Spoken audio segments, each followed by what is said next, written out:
big. They were vast. And there was so much in there. We already reviewed everything in a video. So in case you missed the video, it's on the channel. But today I wanted to go over all the changes here live and write down a few choice points of what will be good. And we're going to begin with the Pathfinder and the changes to the Pathfinder, what pretty much happened.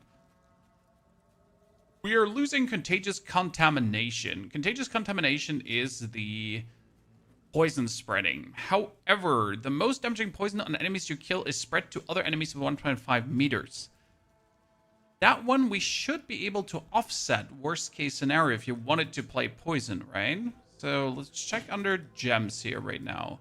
If I go for the Herald of Plague, which is a tier 7 Herald though, a tier 8 Herald.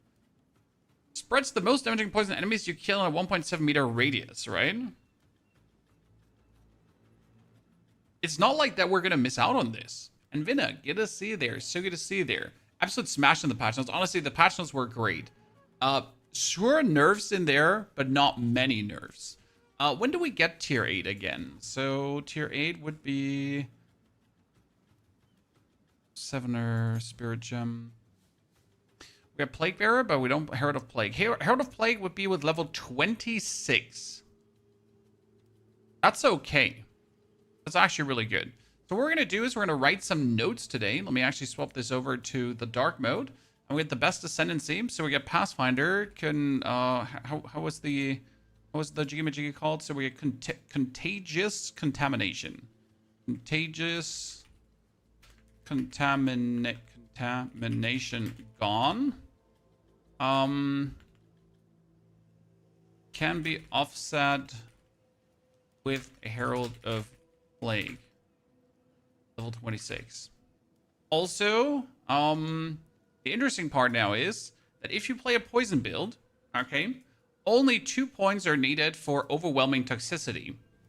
So that's really good. It makes everything stronger. We actually get, you know what, let me put that up here so we don't have to be. Only 2 points needed for overwhelming toxicity. Bonus poison stacks. So that's pretty strong. New season high risk. New season starts on the 12th, and we are today figuring out which is now the best Ascension. We're going to go over all of them, every single one. So we got the Deadeye, the Pathfinder, Amazon, Ritualist. So all of them get changed. Every single one actually get hit, apart from Lich. Lich is the only Ascension that did not get hit. Everything else was like, oh man, oh man, oh man. So right, everything literally get touched on, just not that. The Ascendancy images for Druid, yes sir. We got here the Shaman, and we got the Oracle. Shaman and Oracle both looking mighty juicy in my eyes.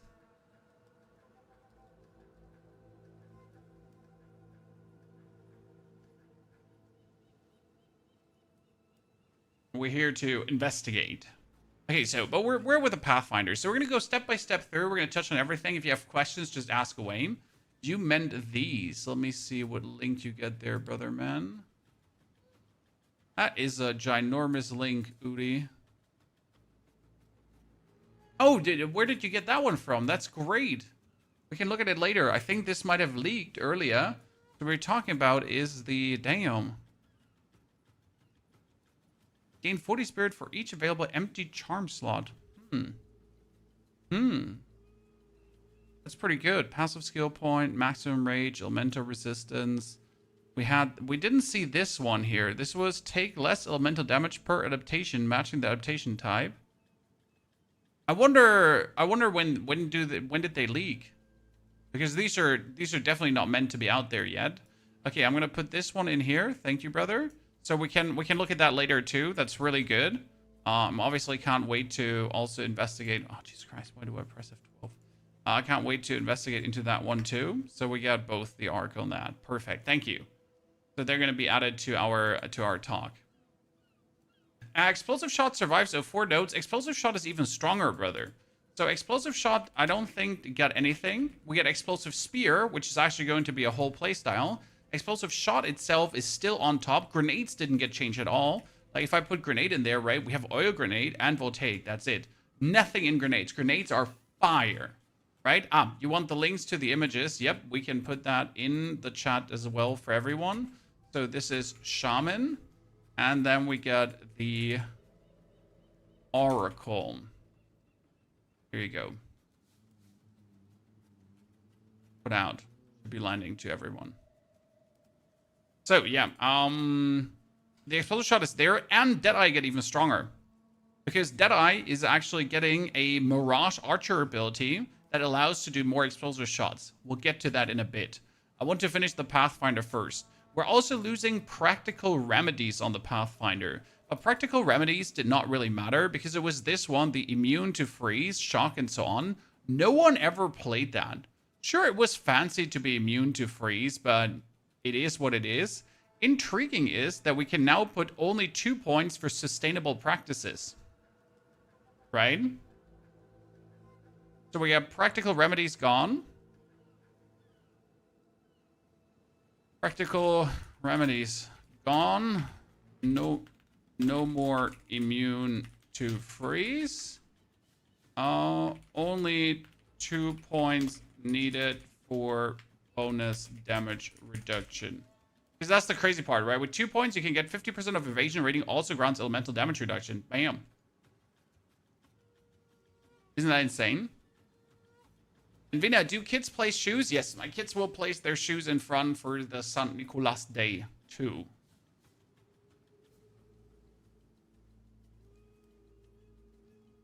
That is guaranteed to happen. Okay, what else do we have? By the way, did the links land in the YouTube chat? I don't think we actually have the links land in there. Bugged out. So let's and to copy paste them in. Oh, I can't post them because they're too long. Great. The link, I'm sorry, I cannot give you the link because they're too long. My friend. Apologies. Running Assault also grants cannot be heavy stunned or while sprinting. That one is not terrible, but I don't think that people are going to play Running Assault because of that, right? I've actually never went to this because you need to have like 4 points just in that direction. Maybe 4, 6, 8. That won't happen, most likely. But, you know, this is Running Assault. Running Assault equals to can't be heavy stunned. How did they write it? Can't be heavy stunned while sprinting. It's not bad. Really not. However, it's only Zubi playstyle. And then we get here new Path Seeker. So this is Path of the Warrior, Path of the Sorg. So that's actually pretty amazing. Path of Warrior, Sorg. Plus 4 skill points. Passive points. Wyvern go meta, I think. Yes, the interesting part is that Wyvern is definitely going to be meta. And Wyvern can be played on, like, you can pretty much make every character a druid, right? Which is interesting. You could just use weapon swap points to make any character a druid. I could play a Slam Warrior, right? And then still make him a druid.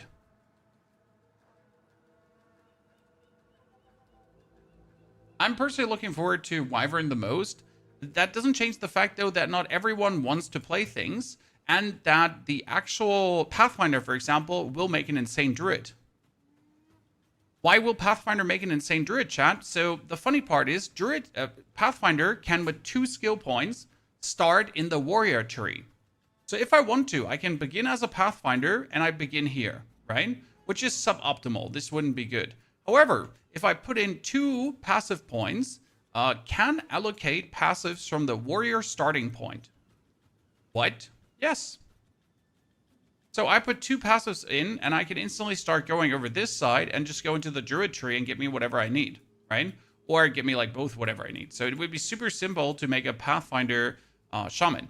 Especially you got Traveler's Wisdom, now requires Path Seeker. Traveler's Wisdom now instead grants attribute passive skills offer additional options. So if you're going here for the strength, dexterity, or intelligence, you can also take bonus damage and defense. Which is fire. this makes Pathfinder potentially the strongest build in the game, depending on how well it scales, right? So you got Traveler's Wisdom. That would be 5% damage instead of attributes, 5% defense, 5% damage, defense instead of attributes. And if we think about it, like how many bonus attributes do you often have, right? How much too much do we have? And if I'm going for my, where is it? My last character that we played. We played the Riven Armor Amazon. This one was insane. It absolutely slayed, right? It went super crazy. Probably one of my favorite builds to play. And if I now look at my stat requirements, right? So we have 123 strengths, dex, and intelligence. And I need the dex and intelligence up to 126 at least. The int is currently at... Yeah, my int is probably too high for what I do. My dex needs up. My int needs to be 57. So you can see I can put my int and my strength down by significant values. So I can just go here and bump the int a bit further down, right? And make sure that I instead in the Amazon tree could go defense or damage. Delicious. If they would balance all the classes, it would be nicer. Yeah, but that's straight up impossible. Because how are they going to balance classes? All the classes. Shaman is going to be the way to go for Druid. Oh, I will go for Shaman definitely. Because I just want to try out the Bringer of the Apocalypse, right? I want to see what Apocalypse does. However, we'll see how well that works. Because the problem is that Apocalypse is probably a spell. And if Apocalypse is a spell, and you're focusing on the attack damage of the Druid, how are you going to get damage on the Apocalypse? I'd be interested in trying Pathfinder. Well, Pathfinder was insane, so we have a Poison Pathfinder. That one is right away incredible, right? It's probably the best build we have made. Absolute nasty. And that one technically got only stronger with the changes. Because we can get to some nodes easier. Because even with a Pathfinder, like, we needed to go for some nodes here on the side. Like, if we go for magnitude of things, so we needed to go all the way on the side to take, like, certain magnitude nodes, and preferable, like, some here as well. And it might be actually easier to go to them over the warrior tree, and we might even get some magnitude nodes here from the sword tree as well.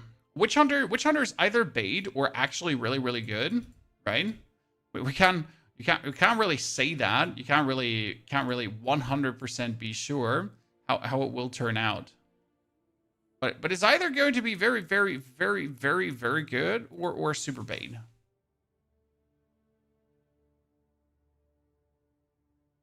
Keep the strong buff the weak up. I'm totally with you, Caleb. I think we should buff the weak and bring this buff the weak and keep the strong the same. I mean, Pathfinder, for example, was always strong. With this, it gets stronger, but it gets stronger also close to the Deadeye. Because let's look at the Deadeye. The Deadeye is obviously insane, right? We all know that Deadeye is just right away nasty. Deadeye is nasty supreme, right? And Deadeye get even stronger now. Which is crazy to me.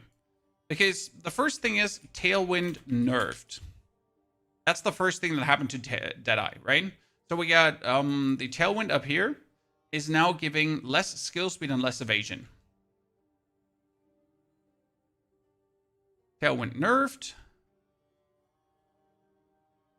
Less skill speed and less evasion. Minimal though. So we're losing here 10% overall. And that is for less evasion is overall, we're down to 10 instead of 15. With 10 stacks, it's 100%, right? It was 150% evasion because it's obviously per stack. So we're losing We're losing 50% evasion. Percent.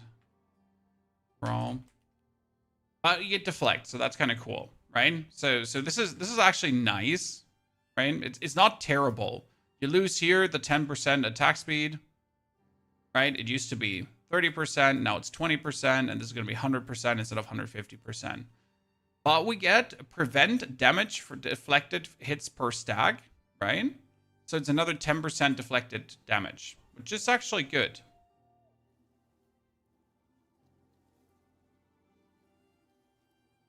And 1 to 2 years to come? No. Optimally, the game would release next year in winter. That's the optimal path. I don't know if they can hold up to that optimal path, but we'll have to see. Right? Now, the interesting part about the Pathfinder is the Pathfinder is losing Wind's Ward. Wind's Ward hurts. That's for sure. Wind's Ward on the Pathfinder, and the fun part is we have every single class, right? So we can go over this. Makes it very useful for making these kind of videos because I have all this stuff. Deflection goes up to 50% DR with the Tailwind stacks. Yep, pretty much. But it's not permanent, that's the problem, because you might have the stacks, you might not have the stacks. So losing Wind's Ward is like skill speed away and 3% less damage taken per Tailwind. So there's really... Wind's Ward gone. 30% damage reduction less. That's hurtful. Then we got Bullseye now requires called shots. This means that you can't just choose to go for the mark consuming. You have to go for called shots and Bullseye together, which often is the case, right? If people play the Deadeye, they go for the automatic marking, and then they also choose to go for the Bullseye for the critical weakness.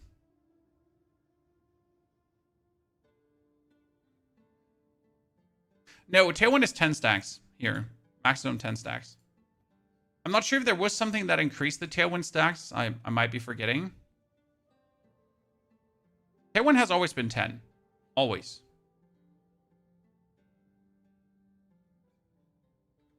Called shots into Bullseye is fine. You could still just go for called shots and leave Bullseye out if you don't want to go for crit, right? Deadeye is good, Fabsian, but Deadeye is actually good for another reason. So... we got called shots into Bullseye. 10 critical weakness now, which is good. But the most important one is the new one, chat. We're getting Mirage Deadeye. Mirage Deadeye will be insane. Meta skill.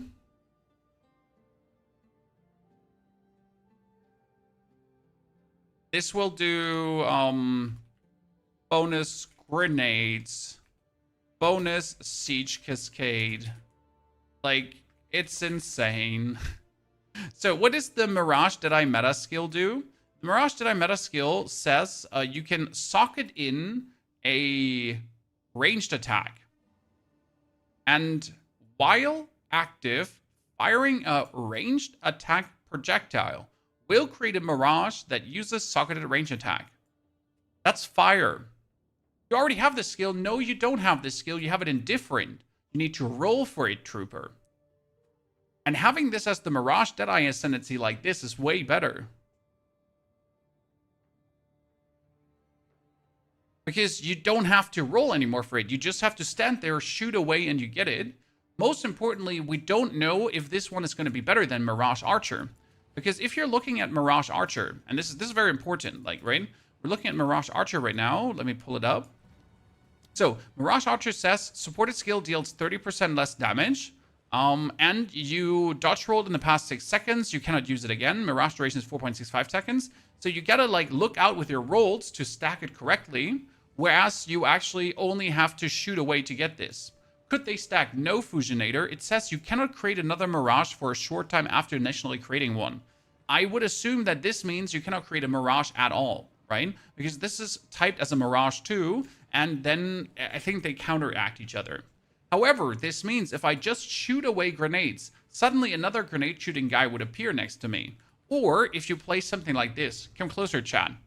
Because there's a buff that's actually insane. We get currently the Riven Armor Rapid Fire. This is a Amazon. Okay? This is an Amazon. One of my favorite characters. It's insane currently. And the way how we're playing this character is with Siege Cascade. Okay? Let me actually, here, give me that quickly. So this is my Siege Cascade character, and by the way, Siege Cascade is getting buffed. It's already insane, but it's getting even more insane. So Siege Cascade on this character currently has me load high velocity rounds, load fragmentation rounds. Do not have Siege Cascade skill. Oh, load Siege Cascade.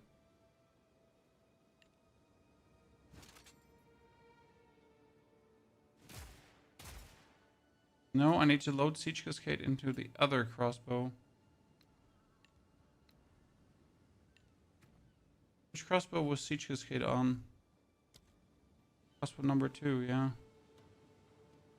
This is...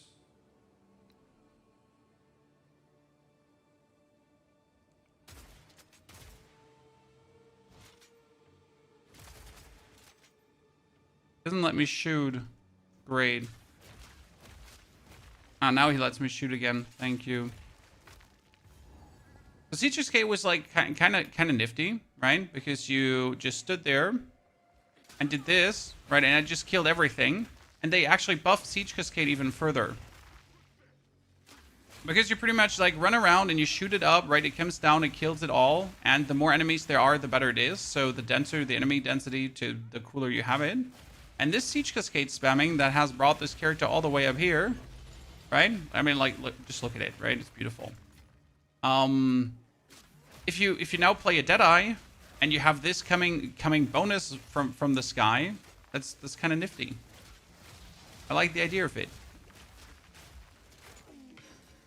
However, they buffed this even further. Right, Chad? So, Siege Cascade is getting another damage boost by 40%. Which is crazy. Because currently the Siege Cascade says, as a quality gem, that it gets 80% more damage against immobilized enemies. Okay?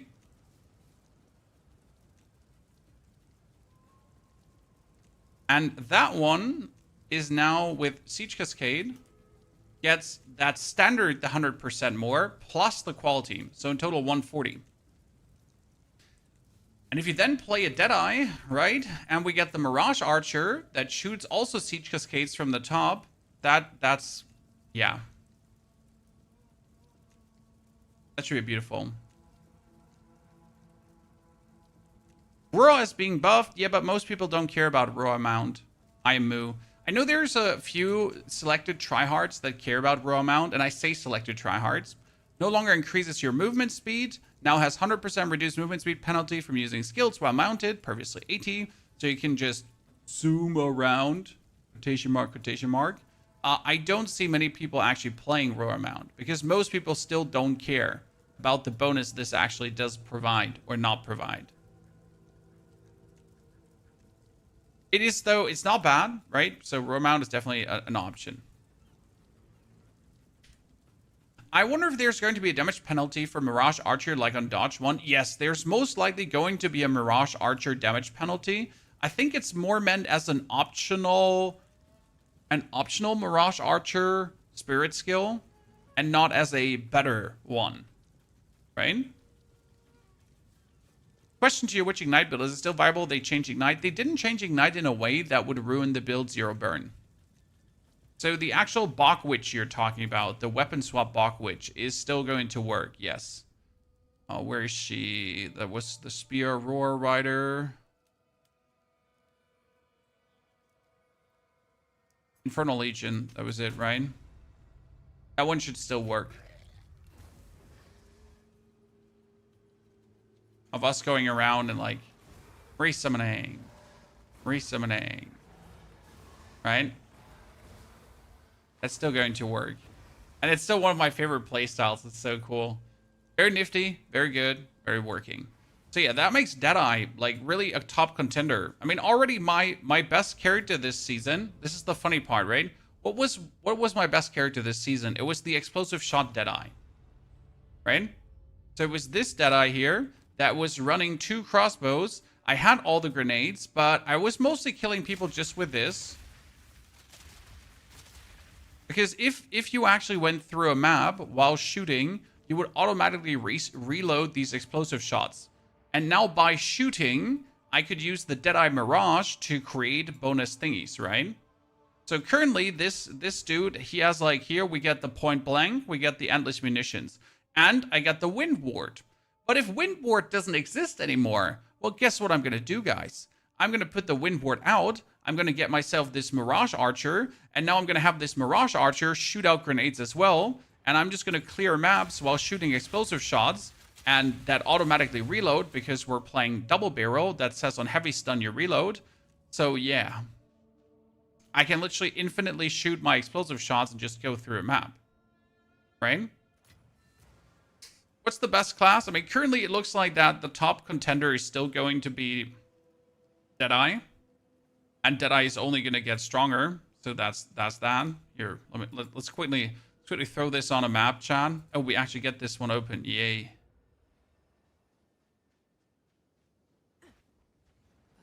One of my favorites. It's going around, and the more monsters you get, the better it is. And this now, like, while you're zooming around, right? While we're just going places, you would just get the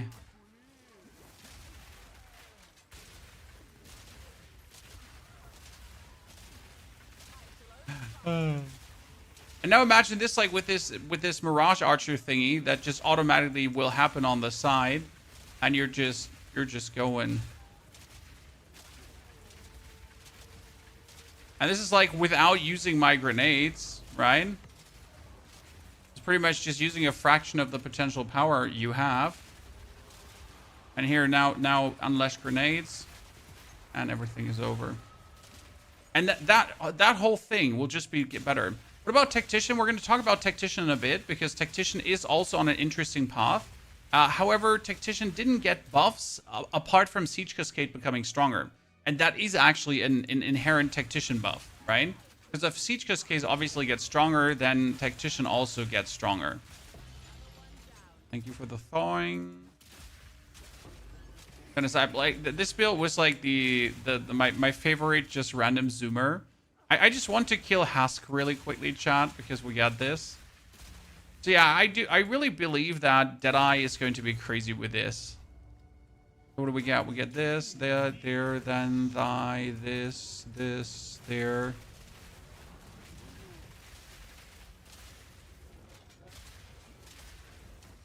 And like, right, if we put grenades on that thing, I just get more grenades. If we put anything on that thing, we will get everything more. So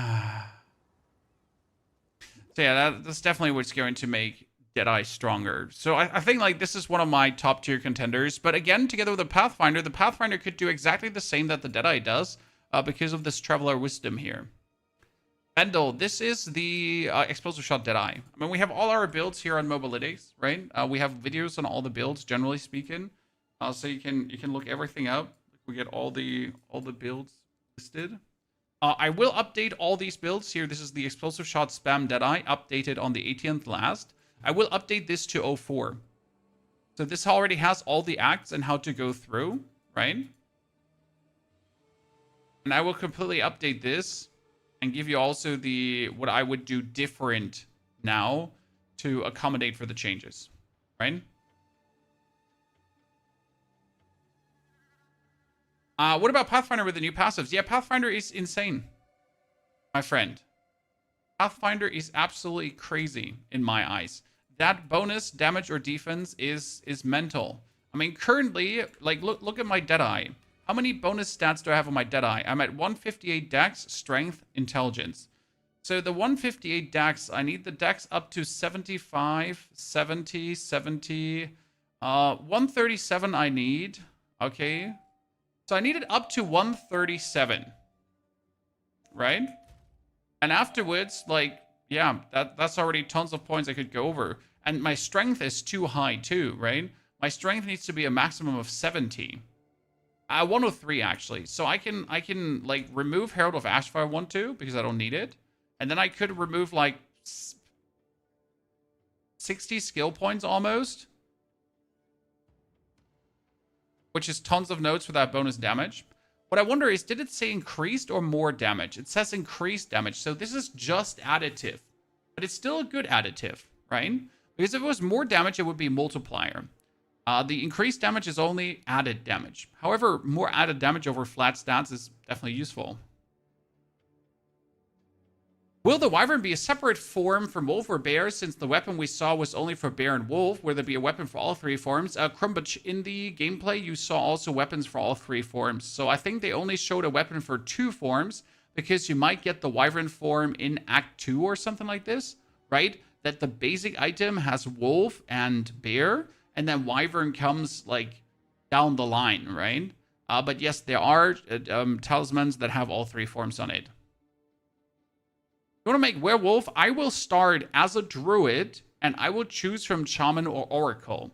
However, there are definitely better Ascendancies than Shaman and Oracle for the Druid, actually. So the actual Druid is not necessarily the best for Druid.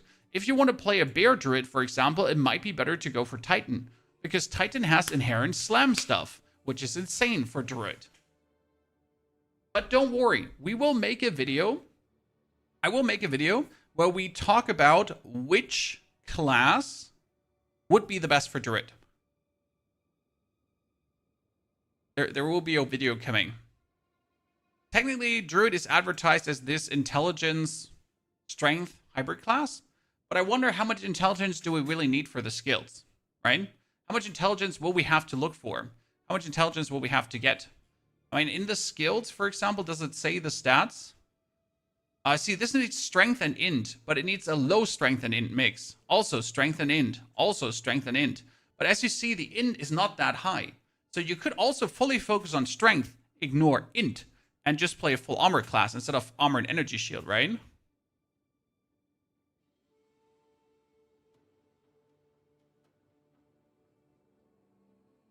That's something to consider. Chris, we already know the full ascendancy of Shaman and Oracle. Ta-da. We have it. We'll talk about this in a bit. But we're pretty much like, we're going in the next hours. We're going through this. By the way, I'm going to make this document available for all of you later. Okay, we got the Amazon chat. Oops. Amazon, for example, is going to make an amazing Druid. Yeah, you heard right, Chad. Amazon is going to make an amazing Druid. Why is that? Shall I tell you?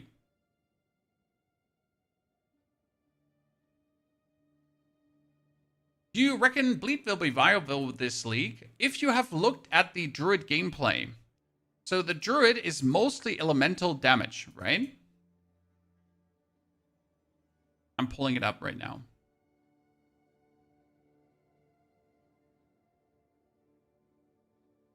Druid is mostly elemental damage. Hi, I'm Jonathan Rogers. Hi, Jonathan. Nice to meet you. So if it's Bear, you're going to have a lot of fire, right?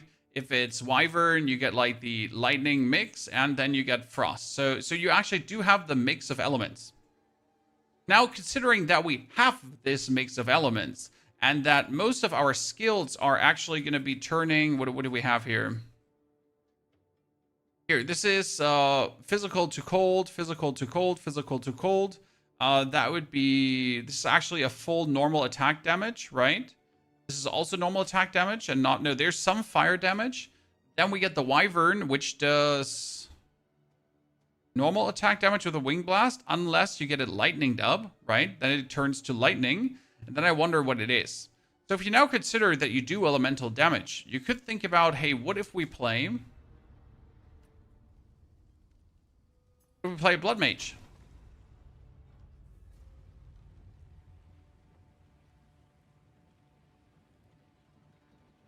What if we play a Blood Mage and go for Elemental Bleed? So we got here, what was it?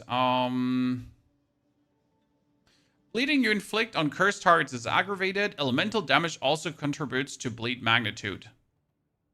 So what if we just focus on our wyvern, bear, or wolf to be to do blood barbs. What then? Blood mage wyvern could work, right? And then you're gonna drop the life remnants consistently, and they're gonna heal you while you're using your skills.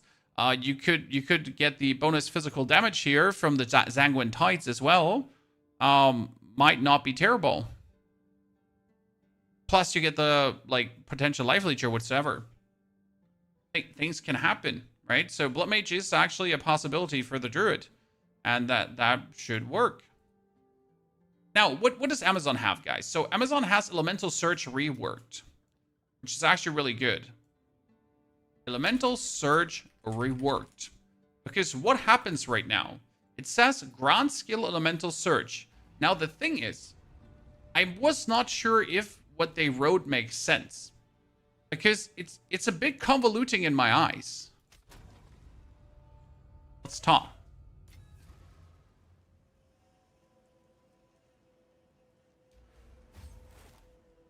Elemental Surge currently says, when you consume a power charge, you get a cold surges, endurance charge, you get fire surges, and frenzy charges, you get lightning surges, okay?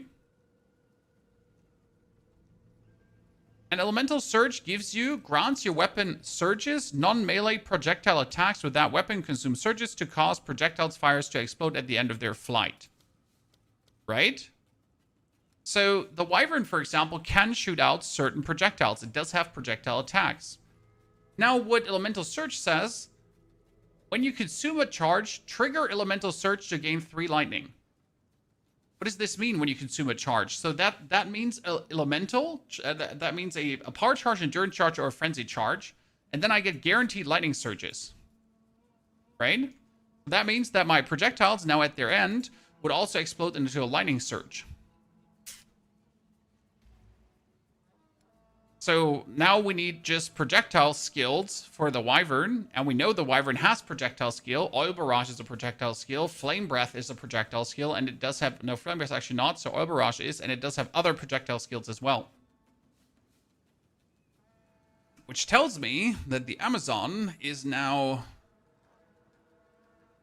consume charge for lightning surge, wyvern potential, or overpowered lightning spear 2.0, right?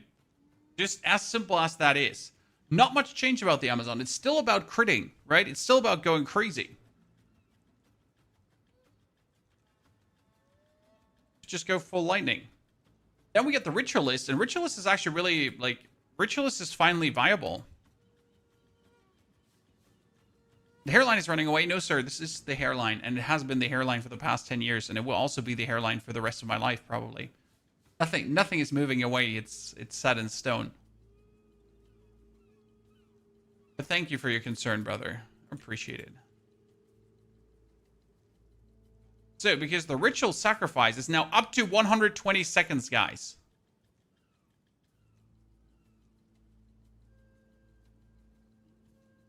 That's crazy, right? Infernalist #1 Lake, do you think so? I'm not sure how the Elemental Arcans will work out. Blood Mage is something I'm interested in. Blood Mage is one of the most broken Ascendancies because it simply works with everything. You can just almost use this on everything. Always works.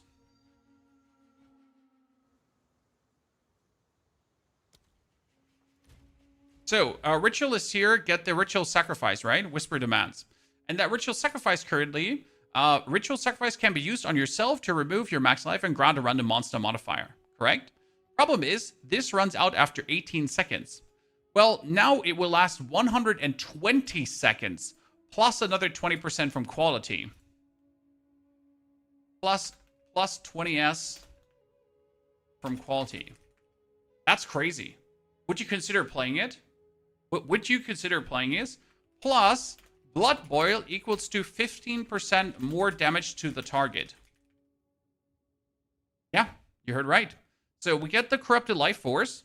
The Corrupted Life Force is the Blood Boils. The blood boils say enemies in your presence just get blood boiled. So they just have to be in your presence, right? And boom, instantly they get a blood boil. Might it be a boss, right? Or whatever. And then you just do 15% more damage to them. Just like that. This is actually good. And obviously on these 2 points, so we put 2 points in here, right? 2 points of the sacrifice, 2 points of the blood boil, and then you do, oh yeah, sure, I'm gonna get 1 ring slot, and I increase the power of my rings. Boom! Actually, a really good Ascendancies. It doesn't work on bosses. Yeah, I haven't played blood boil so far, so it works only for clearing, but not for bosses. So that would be like just a random Ascendancy to play with whatever, to be honest. If you don't need any kind of elemental bleed or crit requisites to make it work, right? I would play a female wyvern character, not a male druid like an Amazon or Blood Mage. I hope it's the way to do this. Sorry. You can play any class as a druid, Marcel. You just need a talisman. You do not have to play a druid to be a druid. Welcome to Path of Exile 2. Path of Exile 2 doesn't give a flying fuck.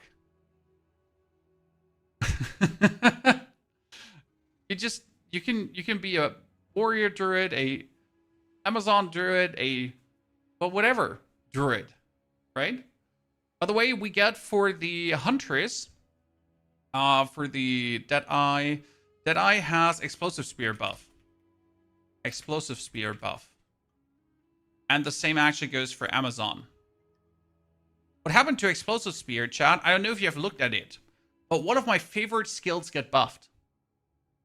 So the Explosive Spear says, read this. Now gains 1 limit of Lodge Spears every 8 gem levels. That means at level 24, you're going to get +3 spears. Okay? And it get another 200% more damage.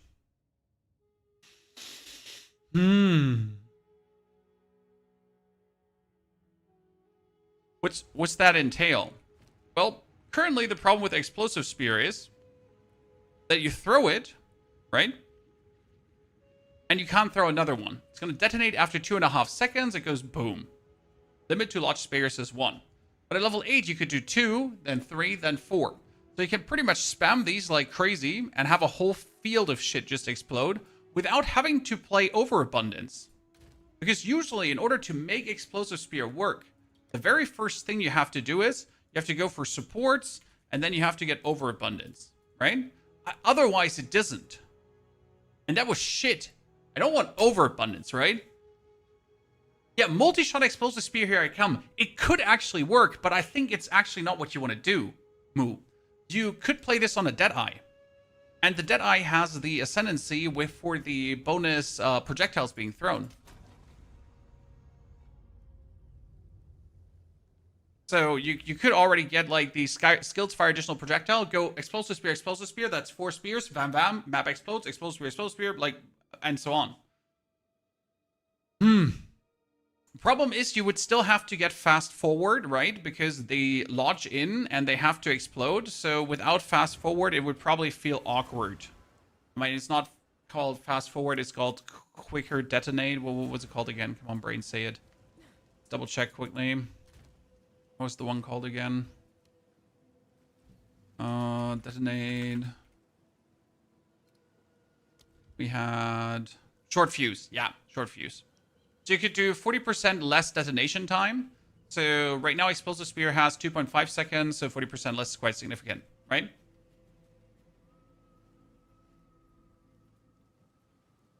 I don't know if this is enough. Okay, Chad?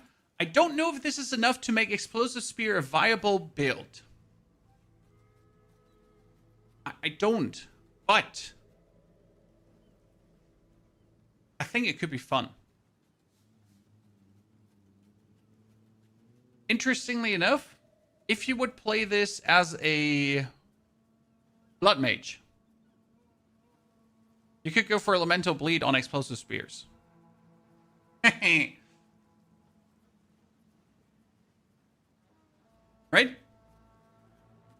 I mean, they do elemental damage. How much do they convert? Explosive spear convert. Explosive spear converts. It's only 60 of physical to fire. The explosion is 100. Ha ha ha ha ha. So the explosion itself, when you have it frenzy charged, would be 100% fire damage. Yeah. I mean, technically, you could then ignite and bleed, so it's a bleed ignite build. And then we go for magnitude of ailments and go like... Rrrt. Sounds possible, chat? Sounds possible, right? Smith or Titan will work nice as a druid. Smith or Titan will work nice as a druid. Yes, sir. Have you theory crafted a Merc druid build? We're not there yet, Brockham. We are currently going step by step through the Ascendancies. And then we'll just, we make a separate video where we look which is the best Ascendancy for druid. So this is right now just wrapping again together, kind of which Ascendancy is good overall, no matter what you're going to play. If you're going to play druid, if you're going to play, right? And then we're going to go to what is good for druid.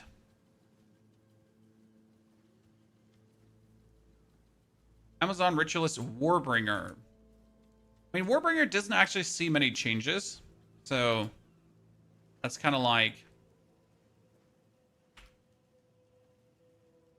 uninteresting. Not completely. It's just stronger than ever before. They have an extreme weird wording though, right? What's a good way to get charges? Previously, I used Cull the Weak, but it felt a little clunky. The best way to get charges, or the easiest way to get charges, is usually with Frenzy. Combat Frenzy. That's just guaranteed charges. So, we got...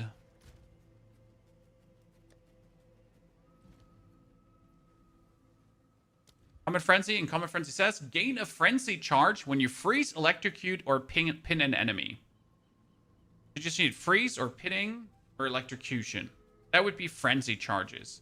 For power charges, that's a bit different. And for endurance charges, that's also a bit different, right? Because how would you get power charges? Obviously, the Wyvern has its own way to make power charges, and Druid has also its own way to make endurance charges, right? Plus, those Frenzy charges can then be converted with the Resonance Keystone Frenzy to power charges. Or power charges to Frenzy charges, and vice versa.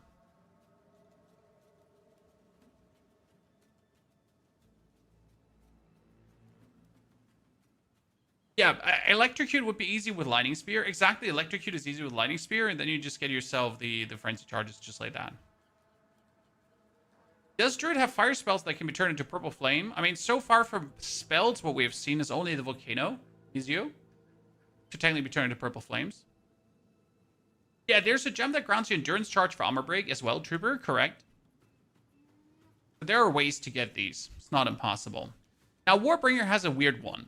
It says, Imploding Impacts grants fully broken armor you inflict increases all damage taken from hits instead. Huh?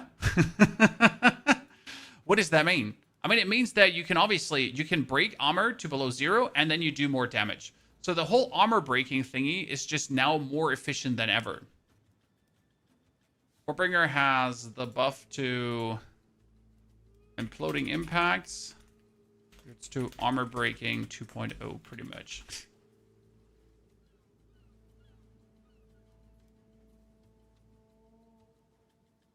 And the other thing is just that Ancestral Warhorn is now more efficient. So Totem Warbringer still super S tier, right? Fissures buffed. Because Fissures are actually buffed, chat, in case you missed it. Yeah. Remember our Fissure Warrior guys? They decided that Fissures should have more damage. Not much, but still more damage. So Fissures is buffed. There is also the Ancestral Cry, if I'm not mistaken, should also be buffed. The Ancestral Cry is actually doing more damage. However, it's a bit less steps for visual clutter. And the Ancestral Warrior Totem has less attack speed minus, so that's kind of cool. Fissure was so fun last year, and it's stronger now. It's stronger.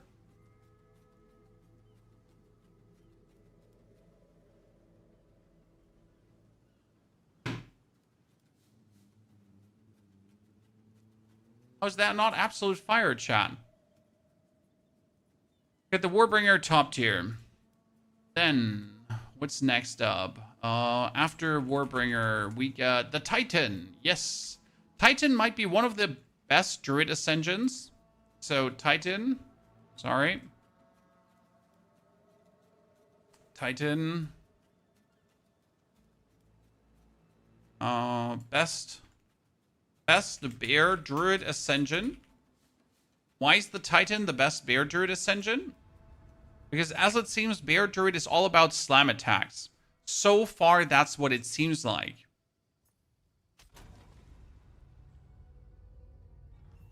By the way, Phil, thank you for your subscription and support. Thank you for the 99 months. Sorry for missing that earlier. Appreciate it big. So we get as a Titan, we get the 50% increase to small nodes. And you get the chance for slam skills you use yourself to cause aftershocks. Right? And if we go for the bear, you obviously have your Furious Slam. Shapeshift into a bear and slam the ground. This is a slam attack. It's the one slam attack you like to use. And if you then slam into your actual volcano to get the volcano blips up, you could slam it multiple times. Right? Plus we get like all the nodes that actually work with slam that we have back here. I mean, obviously, chance for mace skills, that doesn't work. But you get back here... Did you not have, like, aftershocks in general? Aftershock-related stuff, not slam-related stuff? I think we got, like, more aftershock-related stuff as well. I'm not entirely sure.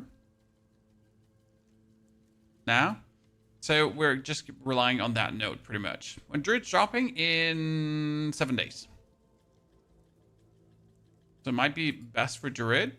Also, Surprising Strength has been removed and Crushing Impacts is buffed. Crushing Impacts plus Surprising Strength combined for 25% bonus damage on impacts.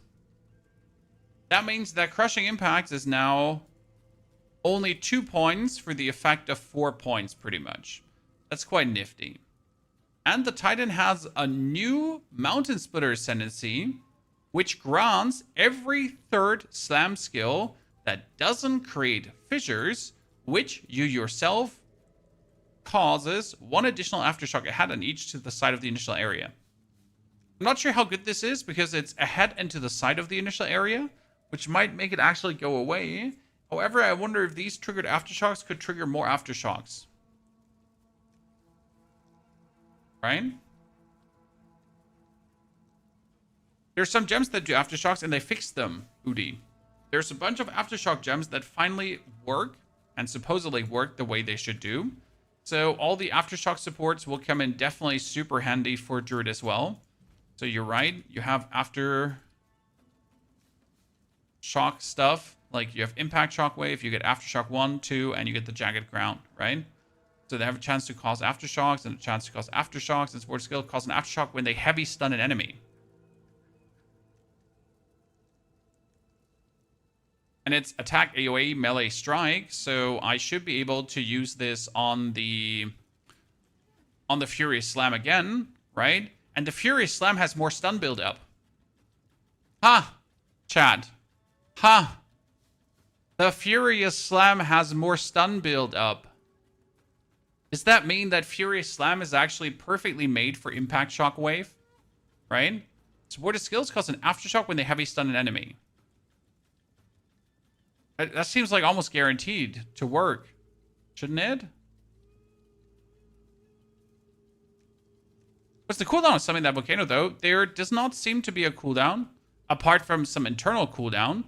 So the volcano says, you uplift a volcano. Channeling the skill for longer makes the initial eruption more violent, but does not affect subsequent projectile sprays, right? While the volcano persists, slamming it will cause another projectile spray. And it doesn't say anything here. It says deals, modifiers, speed also affect the skill cost. Fires projectile every 0.5 seconds, but that is the inherent projectile firing, right? So, nope. Fires projectile every 0.5 seconds or when slammed. So therefore, you can just go, right? And get as many outside as you want. It's intriguing. You're crushing impacts, and you get now, what was it called again? Mountain Splitter. Every third slam slams more to the sides and front. What's the best Ascendancy in your opinion currently? Flat? It's either going to be Pathfinder for the variety, but it's most likely still Deadeye. I mean, Grenade Deadeye has already been insane, and they pretty much just made it stronger. I mean, they made the defense weaker, but the damage output stronger, right? I didn't know you can use any Ascendancy with any class. No. You can use any weapon and any skill and everything with any class. However, the classes still have their Ascendancies. So a Ranger will always be a Deadeye or a Pathfinder, but that doesn't mean that they have to play bows. They can play crossbows, they can be a shaman, they can use spears, right? Skills are free of choice. You can use any skill with any Ascendancy. Sork with increased limits for more volcanoes. Yeah, did it say for the volcanoes that there's a limit how many volcanoes you can have? Yeah, it has limit to 1 volcano, which means you could play overabundance, but the volcano is a AoE projectile sustained fire duration channeling skill. If you're now looking at the, I need the path of building. The Stormweaver Ascendancy, all the way up here, says... Stormweaver is this. +1 limit for elemental skills. So that should count for the volcano, correct? And it's +2 to elemental skills now, which means you could get 3 volcanoes just like that. It's kind of funny. You can transform into a bear and play a titan. Yes, Wolf's Regin. The only thing you need to transform into a bear or a wolf or a wyvern is a talisman. That's it. That is the thing you need. As soon as you have that, you can transform anyone.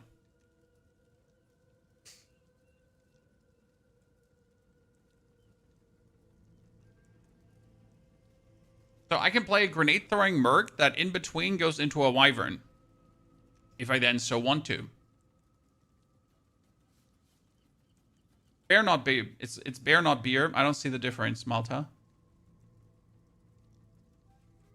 I'm not sure what you're trying to tell me there, brother. But my condolences, though. So we get Warbringer, we get Titan. Now we have the Smith of Kitava. And Smith of Kitava get an interesting buff. Because I am pretty sure Smith of Kitava should be able to play the fire spell, right? So what does Smith of Kitava do, Chan? So we have fire spell on hit equals to leaping volcanoes. Right? Smith of Kitava has the skill Heat of the Forge, and it says gains 3 energy per power of enemies you hit with melee. Attacks modified by this percentage of the enemy's ailment. Threshold the hit will deal. Increased energy gained. Can only socket fire spells. Triggers all socketed spells and loses all energy and reaching maximum energy. I mean, this means it should be able to get the volcano, right? The volcano is a fire spell. Doesn't matter if it's channeling or not, because you don't have to channel it. You can just cast it, and the volcano duration is 8 seconds. Only that channeling makes it stronger.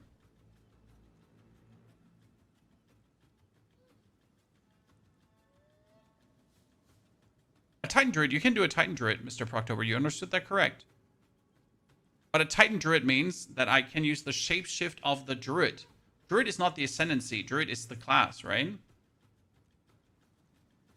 So that means we should be able to use the Heat of the Forge, and the Heat of the Forge get buffed as well, right? Fire spell and hit, leaping volcanoes, right? And here, where is it? Fire spell on melee hit skill granted by Heat of the Forge and Smith of Kitava now costs no mana, and when triggering socketed spells, it also gains 10% increased damage per level, up to 200% increased damage at level 20. Because the problem was, if you focus on the smith and you focus on his like physical damage, you often don't get the spell damage. But if I could now go over here right now and go into the druid and then just get the bonus spell damage right, I should be able to fire spell and hit leap around to then leap and trigger the volcanoes. Because if I leap to trigger a volcano, I could keep leaping to trigger the volcanoes, right? So you could make a whole leap build that just triggers volcanoes.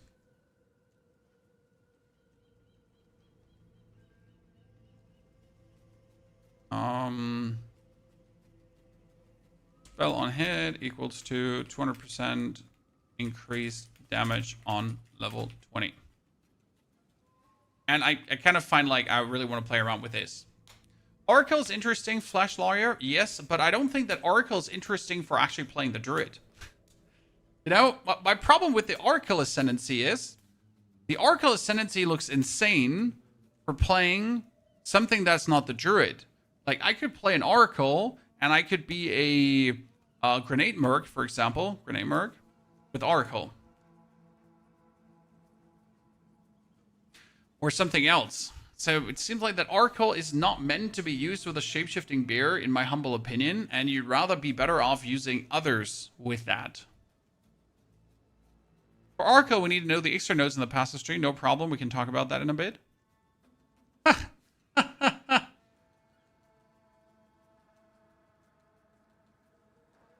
That's buffed.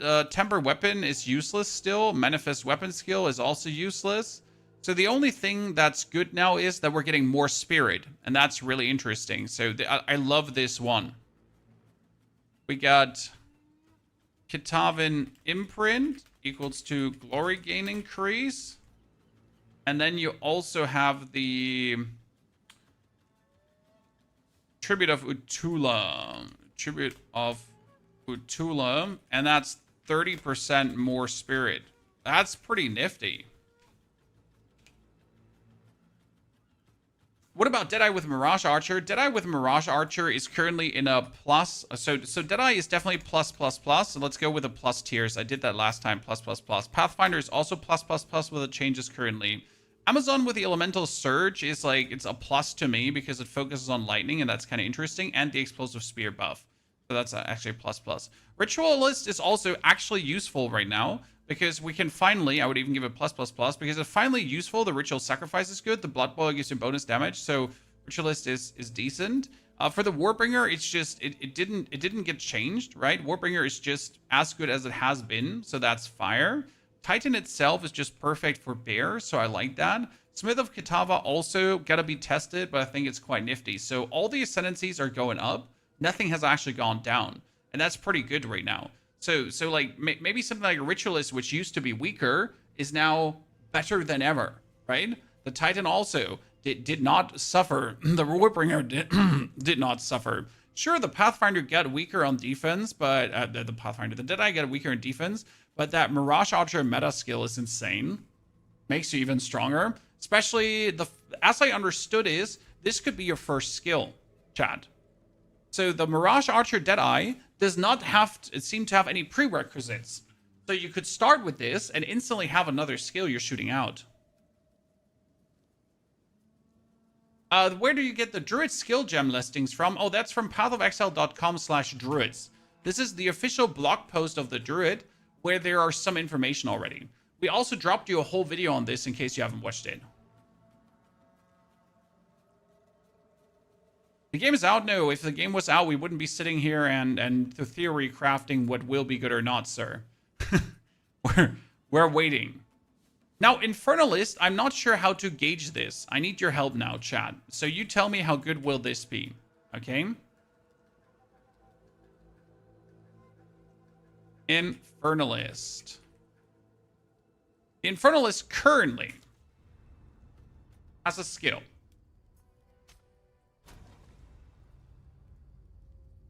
Where's my cool Infernalist that we played last? Done.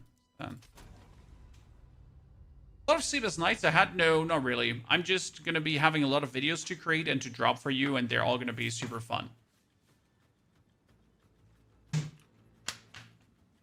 You can use Druid skills on Mirage Archer. if they're projectile skills. Yes, Phoenix. But they need to be attacks. Phoenix, I think Mirage Archer needs attacks. So you couldn't, for example, be using the... you could not use the Volcano. That's a spell. You would have to find a projectile skill like the Flame Breath, for example. The Flame Breath, Oil Barrage. Or you would have to find like the actual fire projectile vomiting that the Wyvern could do. Because the Wyvern does actually have a fire projectile vomit.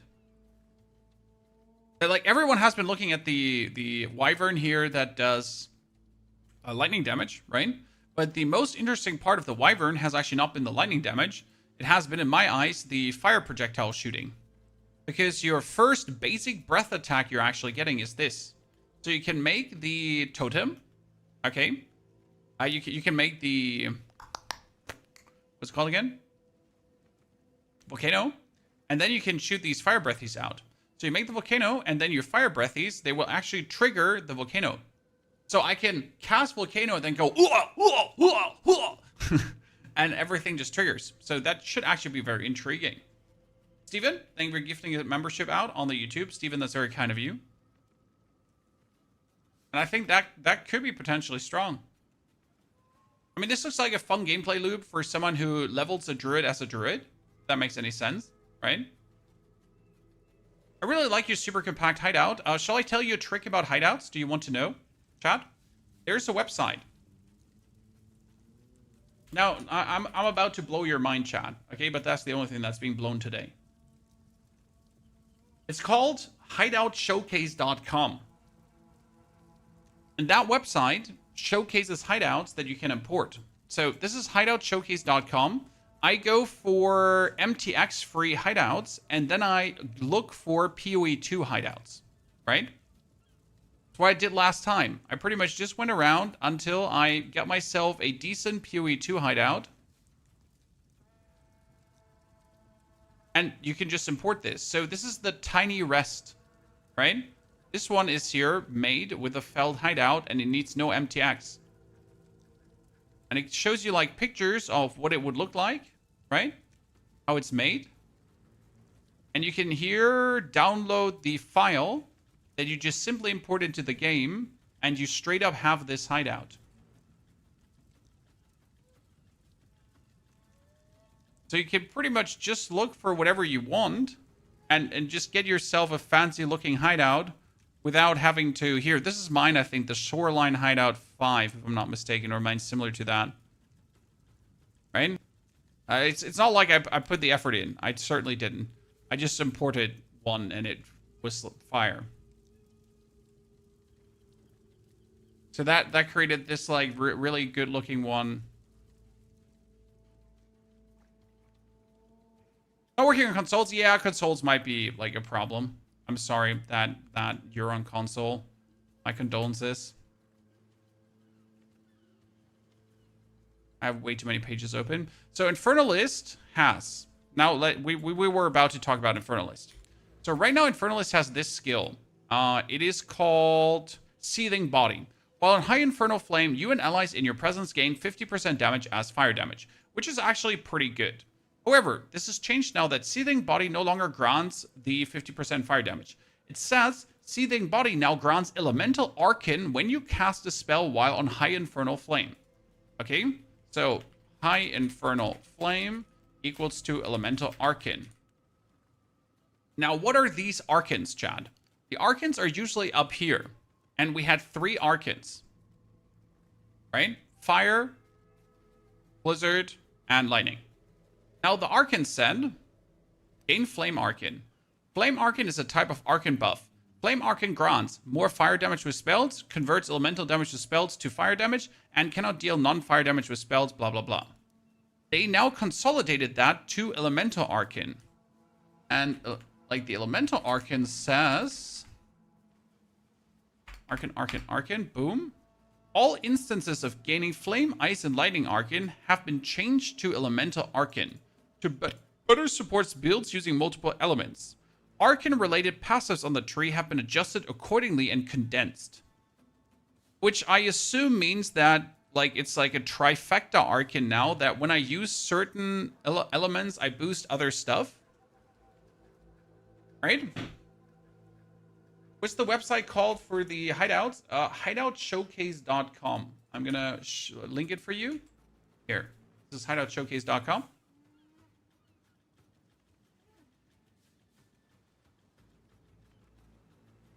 It's really useful.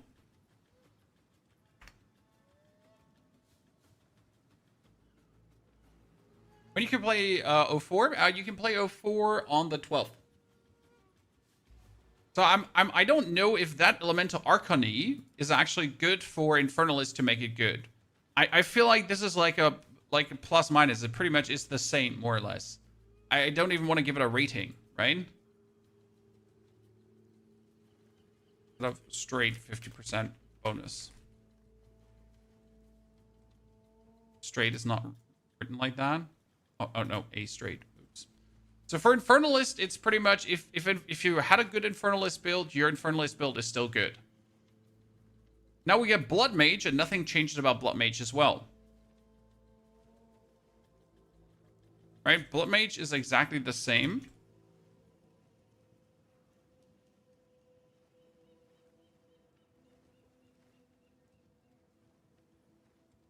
It's not Arcan. Impulsion, if you wanna say anything on pronunciation, eat a dig. I'm allowed to mispronounce things. I'm not native. Whispers of the Flash also grants target cursed by you have 100% reduced life regeneration. What does that even do? Right? Yeah, Blood Mage is still OP. Exactly. Blood Mage is just OP. So it's a simple Blood Mage is just plus because it's OP.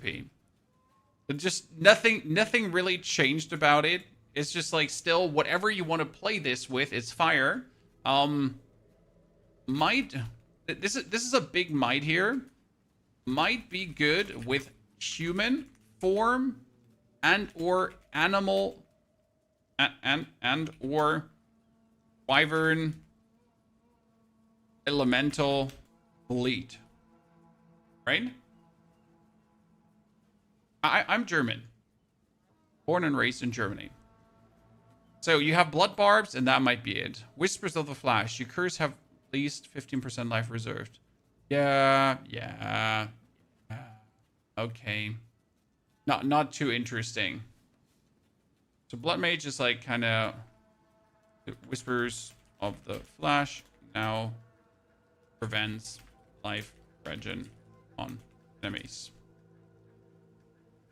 Never played with Witch or Sword, just multiple of all the others. Well, playing a Witch doesn't mean you have to be a Witch, sir. So this is my Witch character.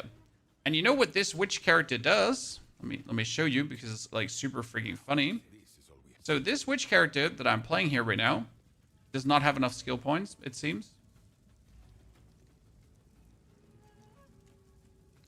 Why did I put all the skills away? Jesus. So this Witch character we're playing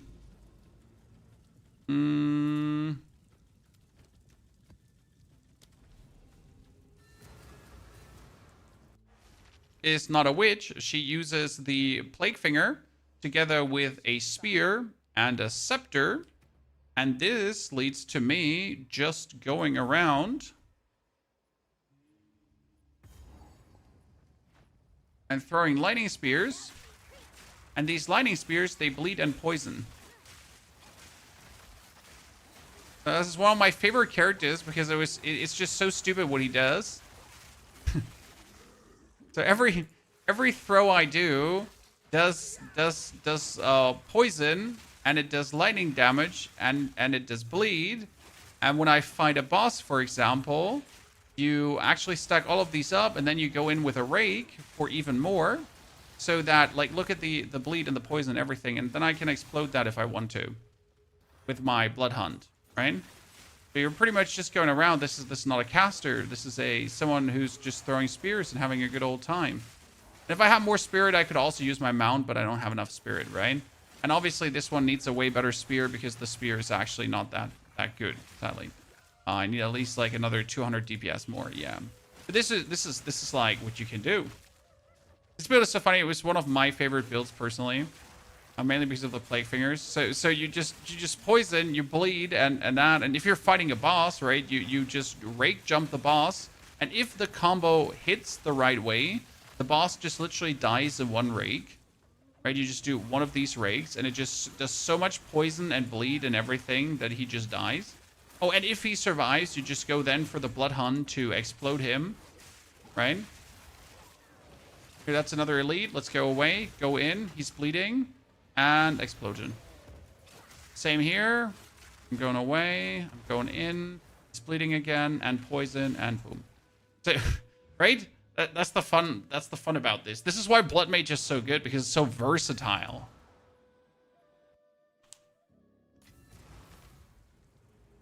Use some of your builds. Well, we have updated the way how we do builds in case you missed it. So if you haven't used one of my builds in a while, we changed the way how I'm doing it because we're using the import function of the game. All my newer builds have this functionality. So this is, for example, the one Exalted Game Breaker. Really cool. And it is literally Act 1. Shows you everything, right? Then it's Act 2. Shows you everything and the actual gear I have been wearing. Act 3, Act 4, Act 5, interlude acts, right?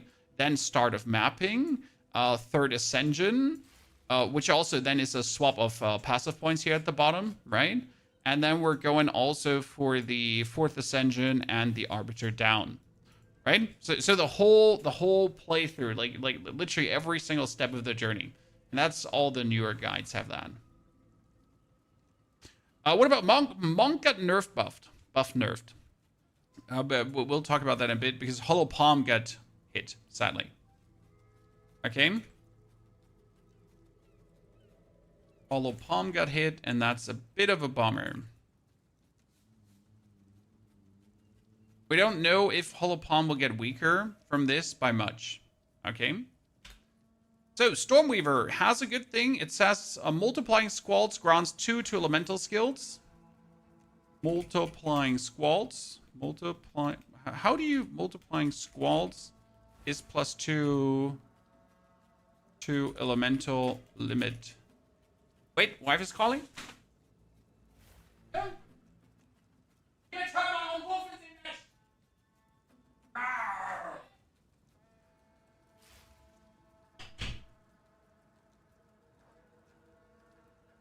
Druid? Oh, I will definitely play Druid. There's no question. Lightning Arrow received some nerf. Lightning Arrow did not even a small nerf, big nerf actually. So multiplying Squall is really interesting because that means more volcanoes. Chad? More volcanoes. Is that how you write volcanoes? Nose? Is volcanoes just that? I think this is just volcanoes, right? Jesus. Yep, so one volcano, multiple volcanoes. The thing is, volcano has a limit of 1, as you can see on the left side. So we can't get more than 1 volcano. Unless you play Overabundance and or you get a Stormweaver, so this would be a lot of volcanoes. Also, we have the Thunderstorm. Does the Thunderstorm have a limit of how many you can have? Yeah, it's a limit of 1 Thunderstorm, right? Conjure a Thunderstorm, which causes lightning strikes and torrential rain in the area. Enemies in the area are drenched, causing them to become shocked or frozen more easily. Plants in the area become overgrown. So, as a Stormweaver, you could make 3 Thunderstorms, too, that stack on top of each other. I wonder how much that would do. I wonder if that's a valid way to play it, because I would love that, right?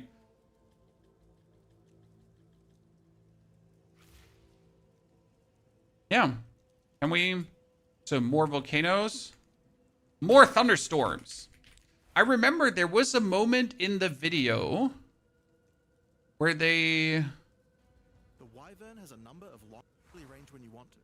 There was a moment in the video where they showed the human form going around and dropping like crazy. And you know what else likes water? Plants. Consuming range. And your Wyvern form can easily create power charges by either comets or shorts throughout the game. Nah, can't find it right now. There was one where they talked about the human form and how like potential the human form is. But this is like literally running around and dropping like storms and everything. So it was like thunderstorm, firestorm, ice storm, everything together. You can also put thunderstorm into totems. I know, Cookie, which is kind of funny, right? What was the support that makes storms follow around? I'm not sure if it's listed here. We got Accelerated Growth, Echoing Cry, Tectonic Slams, Batir's Vengeance, and Sibok's Rending. But there was supposed to be a new support gem that makes the storms follow you around. So you could do a new support. New support has storms follow you. This could be a thunder, a firestorm build. Right? Because we do also have, what is it called again? How many storms do we have? We have thunder, we have firestorm. Wrong one. Storm, what do we have? We got the firestorm, right? Which does fire, ice, and lightning bolts.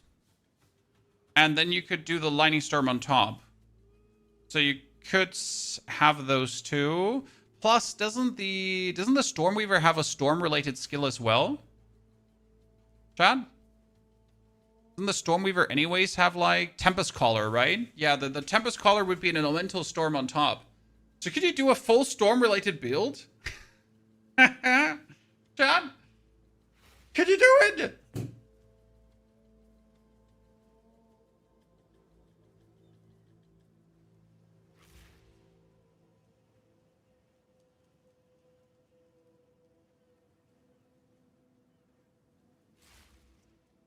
Full Storm Madness. And the Meteor Storm, the Meteor Storm is not a Meteor Storm, it's called Calamity. And that is not a spell, that is an attack, if I'm not mistaken. Here, Walking Calamity. While in bear form, build glory by gaining rage, while already at maximum rage. When you have maximum glory, roar to the heavens to bring them down upon your enemies for the duration of the skill. As long as you remain in bear form, meteors rain down around you. Which is cool.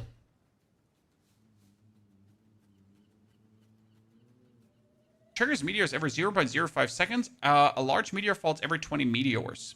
I wonder if this skill, it's sadly not a projectile skill, so it can't be buffed by bonus projectiles, right? That would be so funny.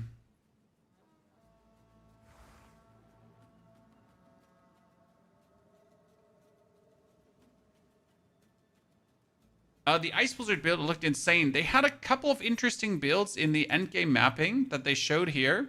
I mean, you had the monk that was shooting, like, here, the charged staff out. I think that's mostly charged staff. But there, like, you also saw a couple of hailstorm round builds, which was really interesting.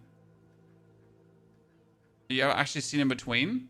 Because there was this build that was in multiple showcases. I think it was it this here? We had the warrior. They were also showing, like, a hailstorm. And they showed that monk a lot, right? That was going around, just having fun. This one. This is hailstorm rounds. And it was just raining down. And the reason that is happening right now is actually really interesting. Because we have, again, skill gems, please. Thank you. Crossbow. So no one is using these. Passively generate bolts of ice at a frequency equal to reload time up to a cap. Activate to load the accumulated bolts into your crossbow.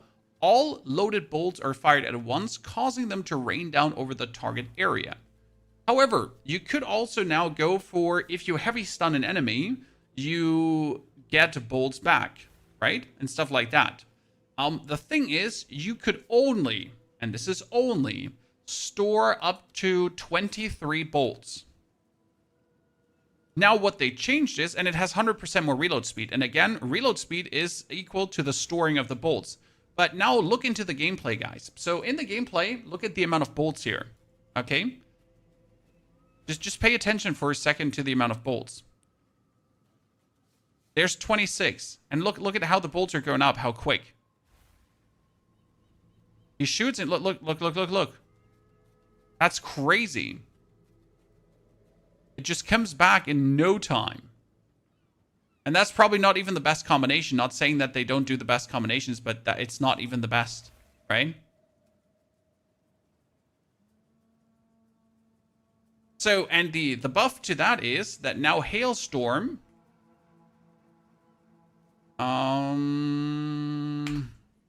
Hailstorm rounds store now 40 to 50. Right? 40 to 50 at gem level 11 to 20 has an attack damage of 2 to 8, slightly lower, but it's more bolts, and has 150% more reload speed, ergo reloading faster, and has equal magnitude of chill inflicted as freeze buildup, which is kind of nifty. So the Hailstorm rounds might actually be finally somewhat viable.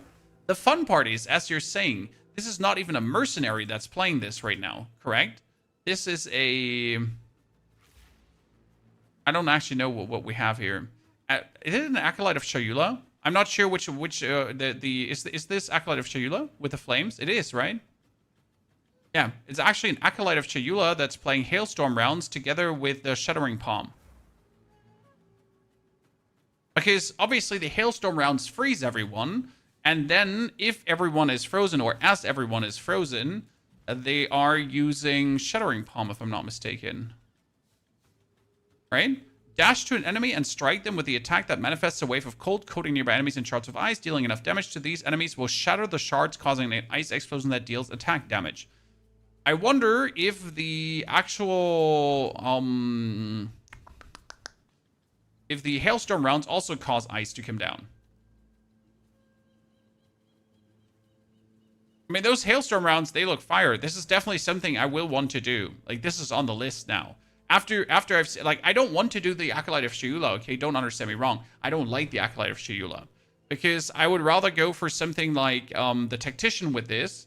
Because you could go for... If you heavy stun an enemy, you automatically reload. So you can go for...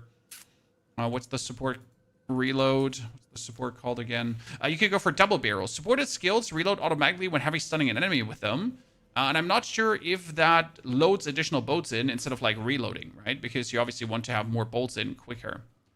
Plus, you could then play this together with Shard Scavenger, something like that.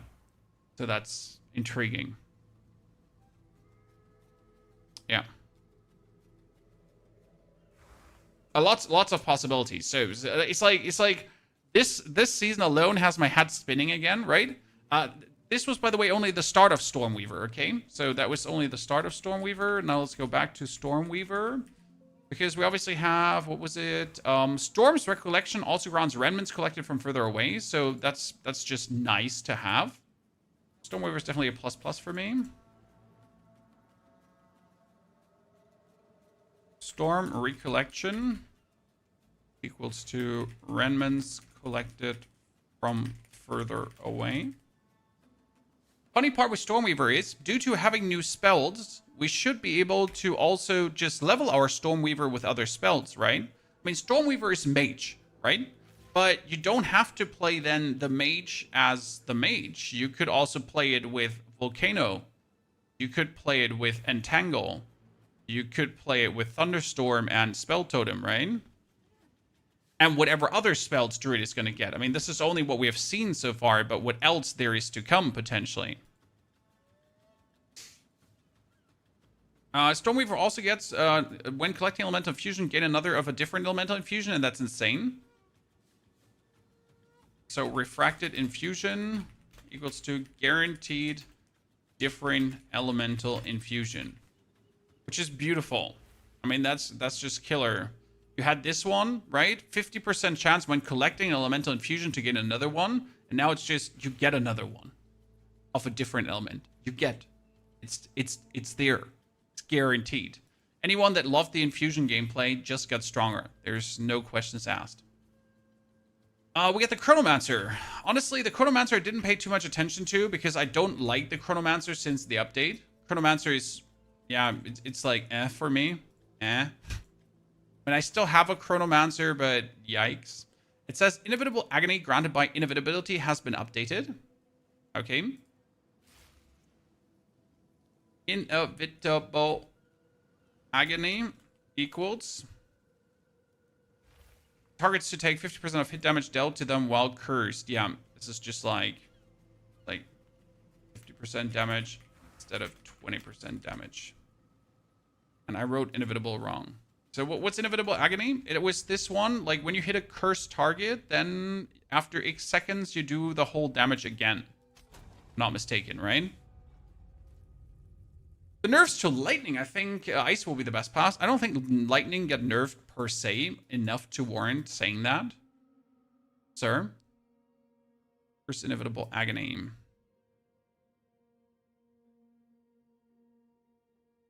Which one is it? Rapid River? Ah, here, inevitable agony. Says, curse all targets in the area after a short delay, causing a portion of damage they take from hits to be tracked by the curse debuff.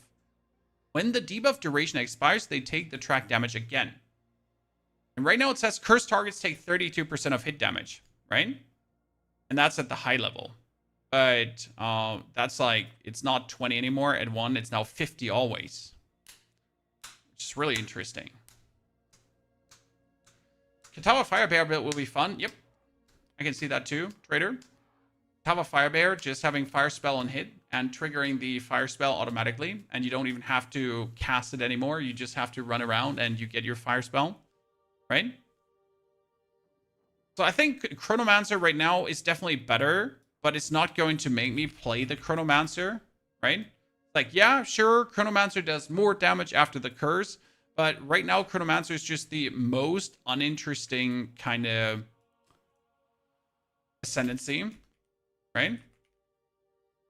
The Gemling Legionnaire is intriguing because it gets faster the charges, right? We got Thaumaturgical Dynamism.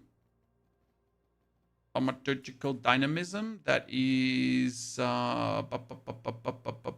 which one was it?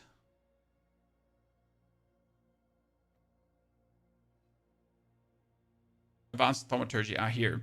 Grounds Thaumaturgical Dynamism, right? And this one has now... generates a charge once every 5 seconds.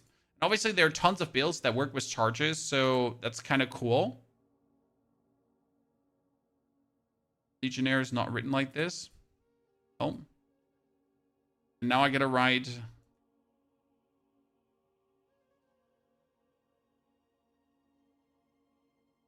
Thaumaturgical Dynamism. Oh, godness. Dynamism.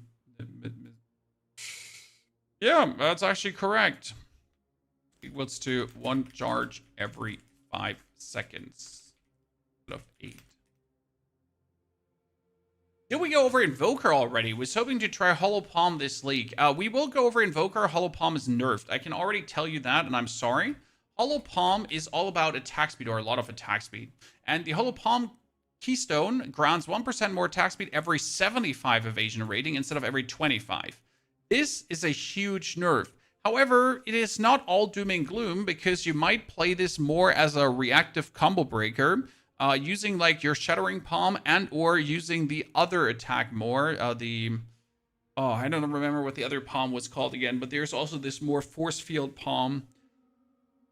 The base attack speed also got buffed, so we're going from 1.4 base up to 1.65, and I'm not sure how much the difference now is with the changing of the evasion rating stat, if we're kind of coming out on the same, right?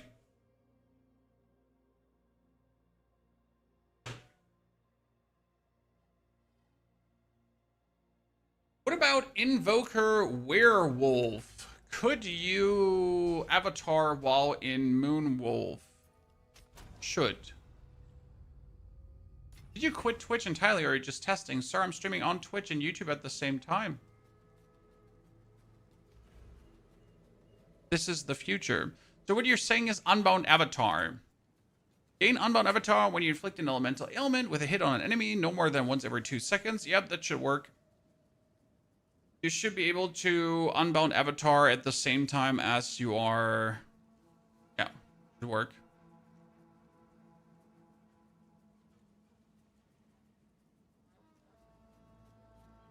Shattering Palm with Werewolf will be doable, no. Because you need to be unarmed, and the Talisman is not unarmed. So Shattering Palm does not work on Werewolf. Unless the Talisman counts as unarmed. Oh, I don't know if the Talisman counts as unarmed.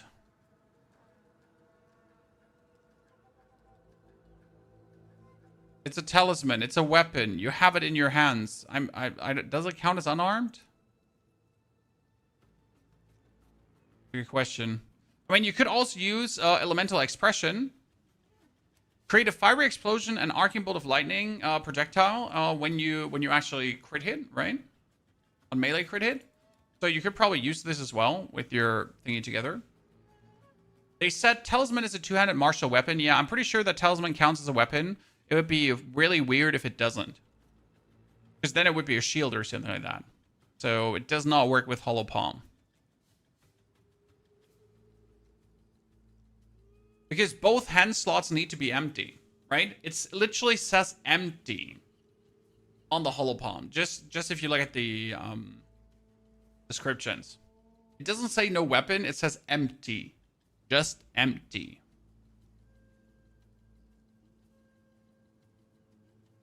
Okay, generally Legionnaire is just buffed. And also, what was the Legionnaire having? That was thaumaturgical infusion equals to more max resistance. So that's like Legionnaire is a minimal buff that I find intriguing, but Legionnaire has been good before, and Legionnaire is still good. We get Tactician. Tactician is actually interesting, and someone gonna tell me, did you ever play, Chad, as a Tactician gamer? I need to ask you a question. Wait, we're gonna go over Tactician now. Have you ever played?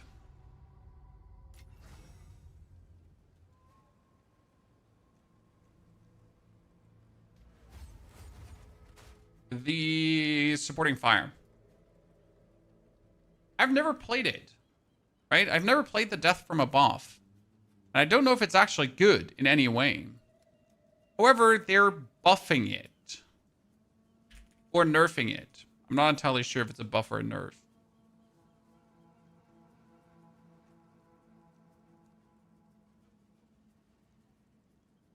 Yeah, but it was lackluster. See, the thing is, the supporting fire skill granted by Unleash Hell has been updated. It's now called Death from Above. Cooldown is 20 seconds, previously 40. That's huge, right? That's huge. 20 instead of 40. It fires also volleys every 0.75 seconds. Also good, instead of every 2 seconds, right? Every 2 seconds is lackluster, 0.75 seconds is insane. And it fires a total of 6 volleys. It's also good. And it has 14 meters width. It's a lot.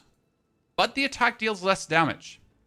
So I'm not entirely sure if this in any way makes it worth it, finally a consideration as a super skill, right? To have with a 20-second cooldown and then really just have it go like bam, bam, bam.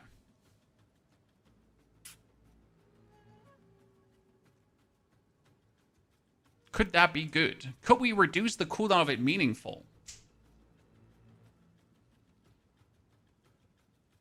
I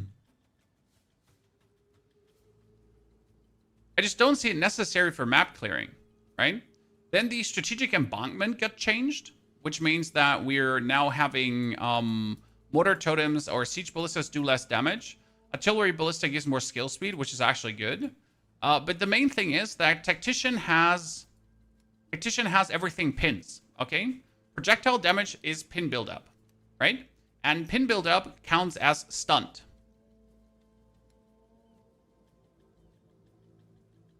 Which means if you pin enemies, the reload actually works. I've tried that out before.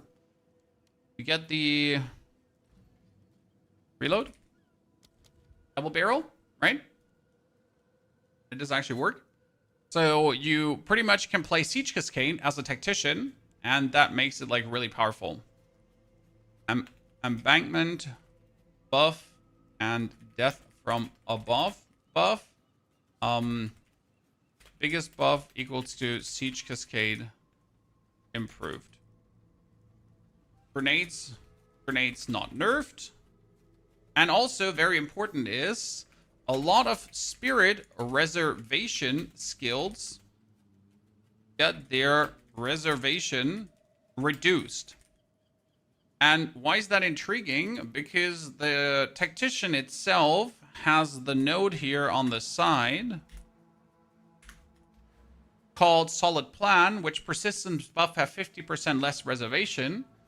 And a lot of the 60 reservation skills went down to 30, which means you can run even more reservation skills. I mean, Tactician generally, depending on how many skills you use, you can play like Scavenge Plating, you can play Time of Need, you can put the War Banner on, you can have Wind Dancer. Like, I have still 35 Spirit left, right? Just with the standard Spirit I have, I could play so many of them. Like, I could slam in another one, and I could put more expensive, whatever.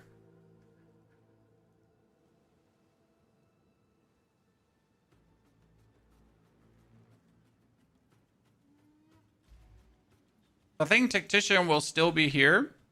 I'm just not sure. Tactician Druid, chat? I mean, Tactician Druid would have the projectile damage builds pin. Could work on the Wyvern. You could have the Spirit Reservation and then allies in your presence. I mean, it could work for Werewolf and the Wolfies, right? Could be Werewolf Wolfies. Yeah, the Spell Totem gives 50% crit chance. That's interesting. So the Embankment Aura. But for this, you would obviously have to play the Embankment Aura and the Spell Totem, right? Both. What you're going to do, kind of.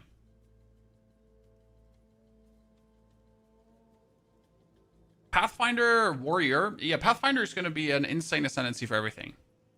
Are Wyvern spells or attacks? Attacks. From what we've seen.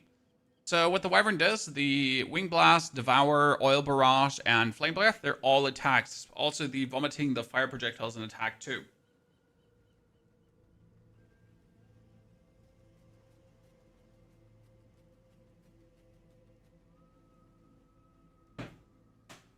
Yeah, we have the Ranger build, Crank. We have a couple of Ranger builds on our Mobilytics. Poison, Grenade, Ranger. We got Elemental Fleet Ranger. We got Crossbow Ranger.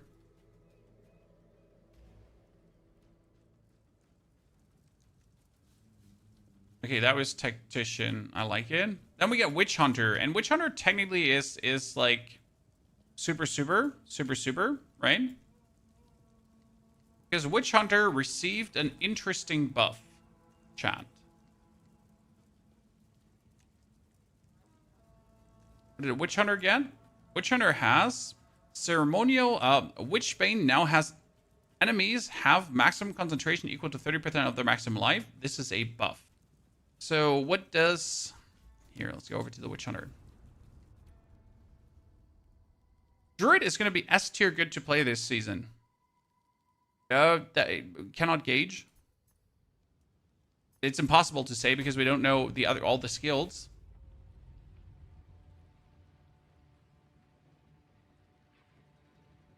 I mean, I will 100% play Druid as a Druid with either the Shaman or the Oracle. Probably Shaman. So for the Ceremonial Ablution get buffed. This one here. Because right now it says a Ceremonial Ablution instead grants Sorcery Ward, also protects against physical and chaos damage. So what Ceremonial Ablution right now says, increased effect of Sorcery Ward recovers faster. What is Sorcery Ward? Passively manifests a protective barrier which takes elemental damage from hits for you until depleted. The barrier instantly recharges to its full value a short time after it stops taking damage or is fully depleted. Right? And that one, that Sorcery Ward is also now against physical and chaos damage. It's now against everything. Right? So Witch Hunter has technically best defense in game. Sorcery Ward now Fizz, Chaos, Elemental. That's kind of like the big buff to it, right?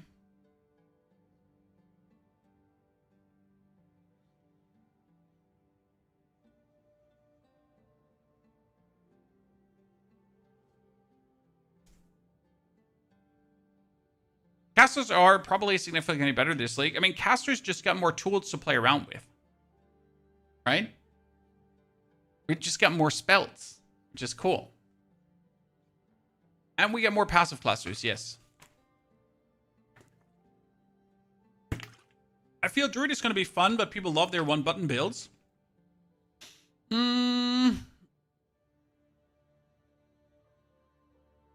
depends heavily on how Druid plays. The combo playstyle is never the problem, Chunta. The problem is if the combo playstyle is not worth it. I mean, for example, you know what build was super popular last season, and it's not a one-button build?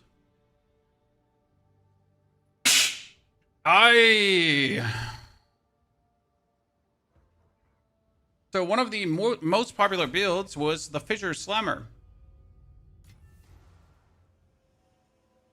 Right? I mean, the Fissure Slammer, technically for optimal damage, needs you to put down totems, and then you fissure, right? And then you throw your hammer, and then you Warcry your hammer, and then you keep making totems and fissuring, and you could also put down the earthquakes, right? And then you keep running, and then you make totems and earthquakes. So this is like technically a build for most maximum damage. You would go for fissure into totems, into earthquakes, into cry, into hammer, into ancestral. In its basic, though, right? In its basic, the playstyle is only, and this is quotation mark only, is only this and then fissure, and then this and then fissure, right? And then you just keep zooming, and the rest is like all just bonus, right? If you just want to have bonus DPS, but you're mostly just going to totem fissures, and then totems, and then fissures, right? So that's the base playstyle, and everything above that is just adding more to it. Which is good, and maybe the Druid is like that as well. So maybe with the Druid, you can clear the screen, or you can zoom through with like 2-3 abilities. And then for bossing, you might have to use more for the maximum possible super outcome, right? Also, this build gets stronger here because instead of Fissure, you could now do Volcanoes. The big difference, though, is, boys, that the Fissure is an attack. Okay? Fissure is an attack scale with what I do. Whereas the Druid's Volcano is a spell. This is something to keep in mind. Okay. Yeah, Lightning Arrow, Lightning Rod is also not a one-button build, and it actually got nerfed. So despite here this not being a one-button build, it has been my most clicked build last season, right?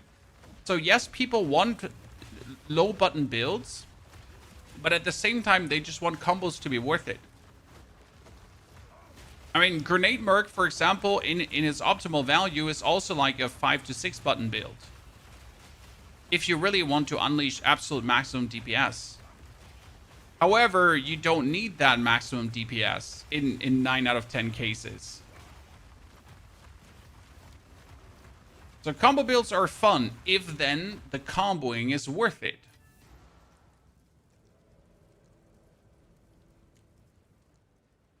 Okay, we had Witch Hunter. Now, Invoker. Invoker actually got a buff, chat.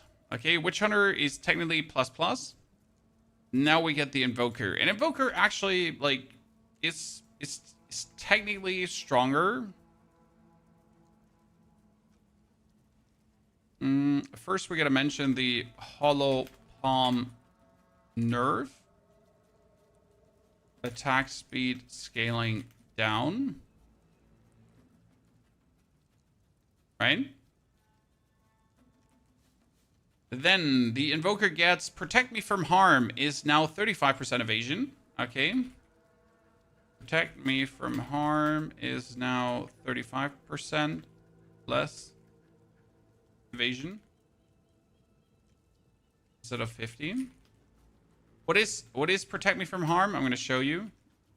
It's like really important to always make like the connection there. Invoker Monk Worm. I wonder if you could put the bell down and smack it with a worm. Right? How useful that would this be?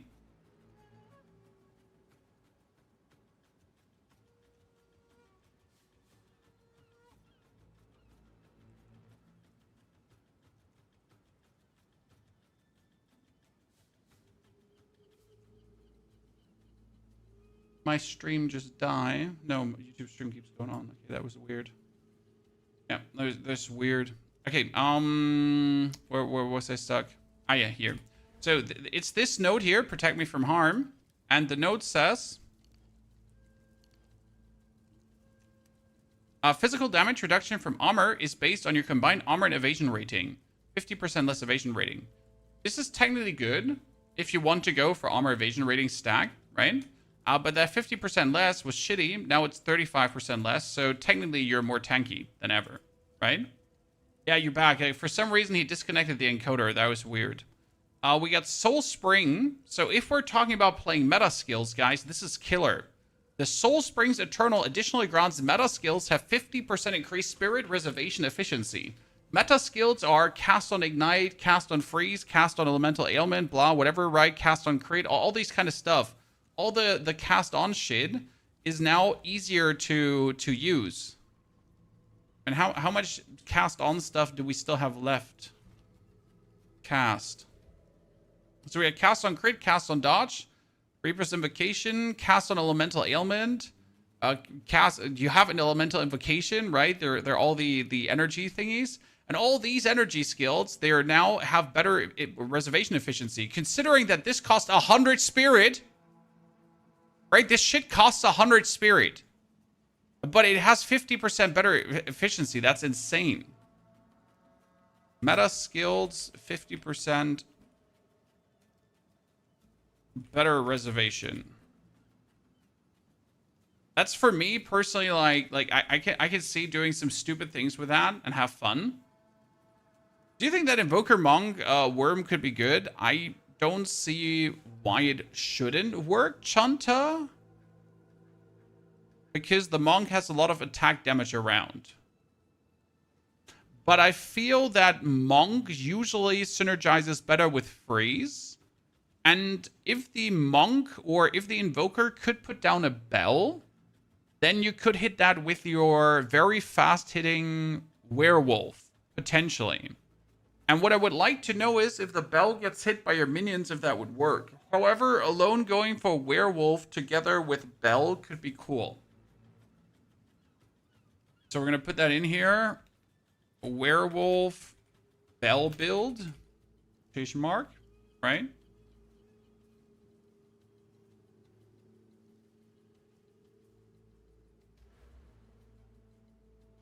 So not uninteresting. We got Unbound Avatar. Also can now inflict faster and more stacks, right? If you freeze someone repeatedly. It's going to be great. Unbound Avatar. What's the thing called again? Fury stacking.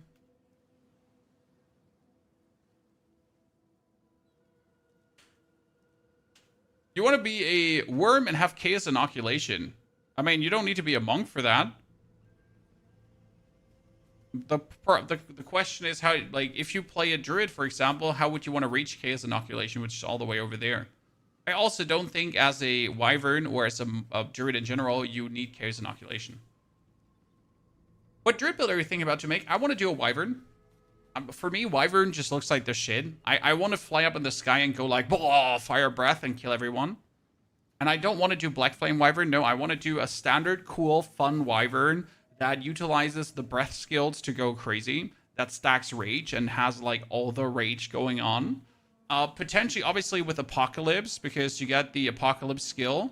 However, I'm not sure how well Apocalypse works, because if Apocalypse is a spell, how are we going to really scale the spell damage there in a meaningful way, right? That's something that I really don't know how it will turn out to be.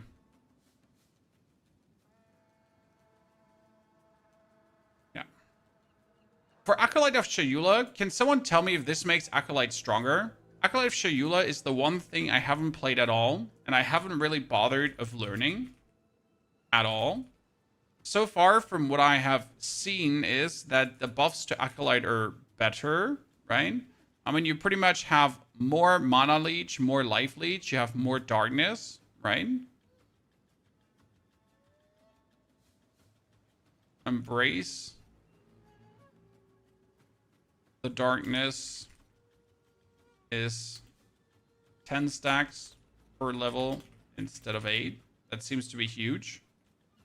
from what I understood about darkness, because more darkness is always better, right? And we got breach. We get the breach.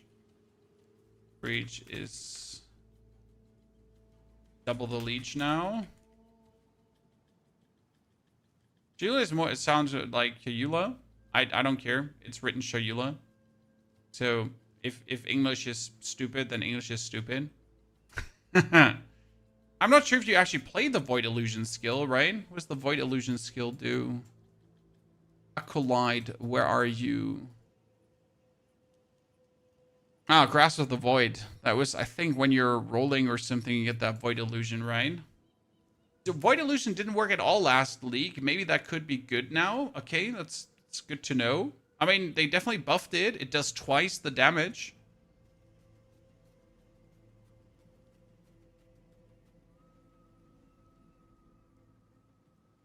That sounds like it sounds cool.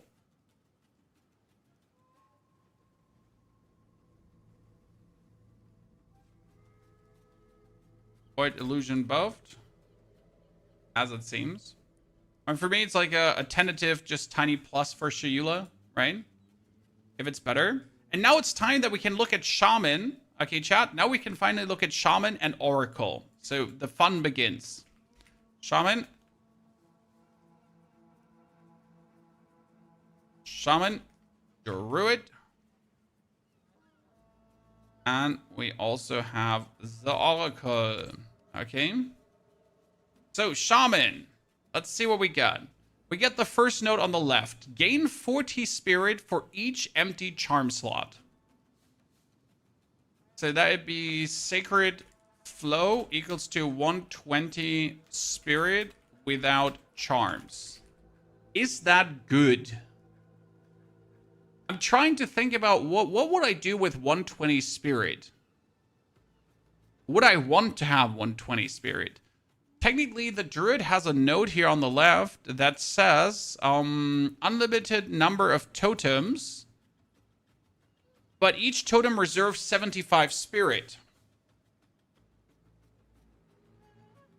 I mean, with the 120 spirit buff and the standard 100 spirit you have, you would sit at 220 spirit already, and you could have 3 totems then. Correct? If you have another spirit item. Where you see the new druid tree and nodes? We have a link here from Discord. Sadly, I can't post that on YouTube. Sorry, YouTube. The link is just too long. Otherwise, I'd do it.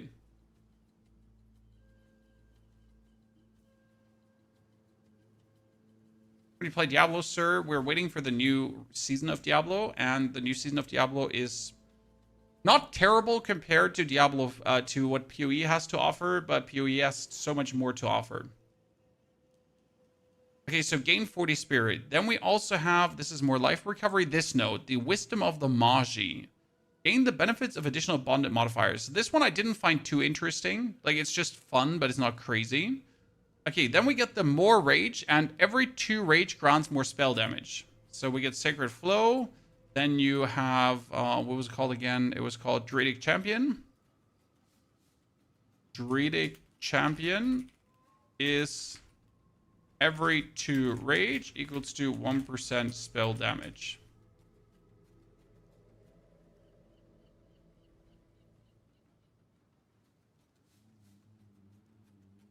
Which is good.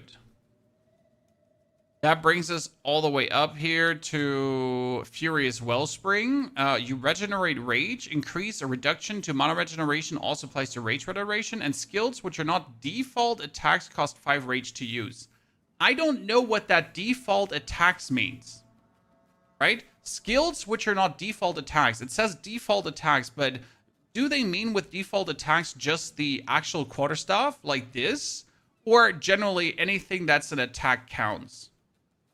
How would you read that?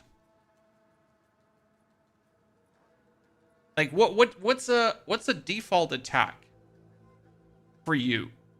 Well, what do they mean with that? Is it any attack or is it spells? Does this specifically refer to spells? Right? It says skills which are not default attacks. Default attacks. And technically, the only default attack would be the weapon bonk. So that would mean that any attack costs rage now. However, you have rage regeneration, so you might actually have enough rage to do this. Right? Yeah, default attack sounds like basic attacks. I'm not crazy, right?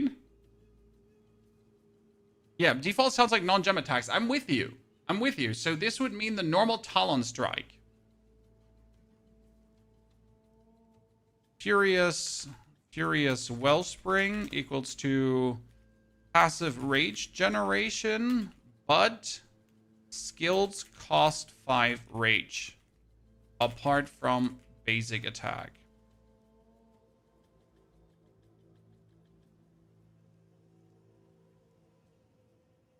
That's how I understand it. Right? I think the plan with the Shaman right now is Furious Wellspring. That if you go for your normal claw strikes as the Wyvern or the normal Maul or the normal, like here, your Lunar Assault, right? The standard attack that you have, these are the standard attacks. They're the default, right? They're the normal thing that these classes do.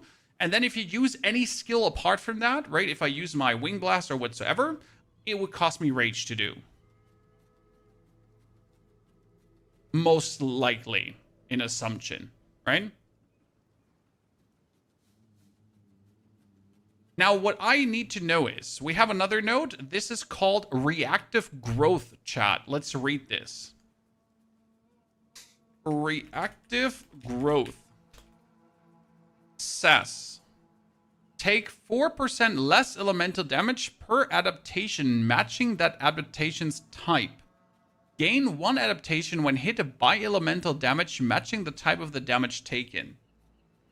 That sounds so useless.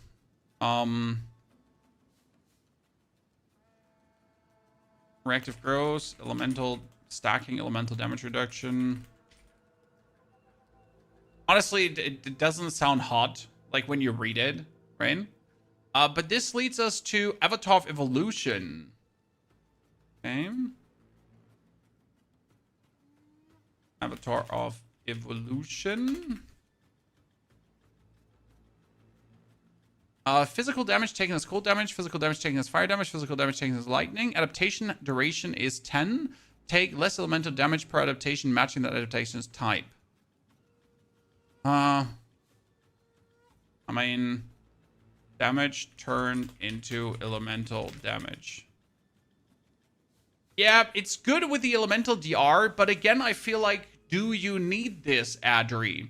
You are in, so as a druid, your preferable armor plus energy shield. And if you have armor, you also have armor, it goes to elemental damage.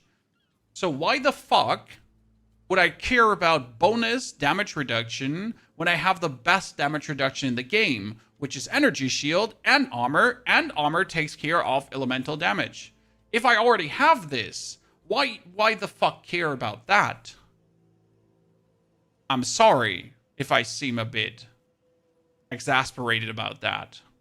I mean, you have life and energy shield recoup, which is cool. Damage taken recouped as life. Elemental damage recouped as energy shield. That's actually nifty. This node in between. Right?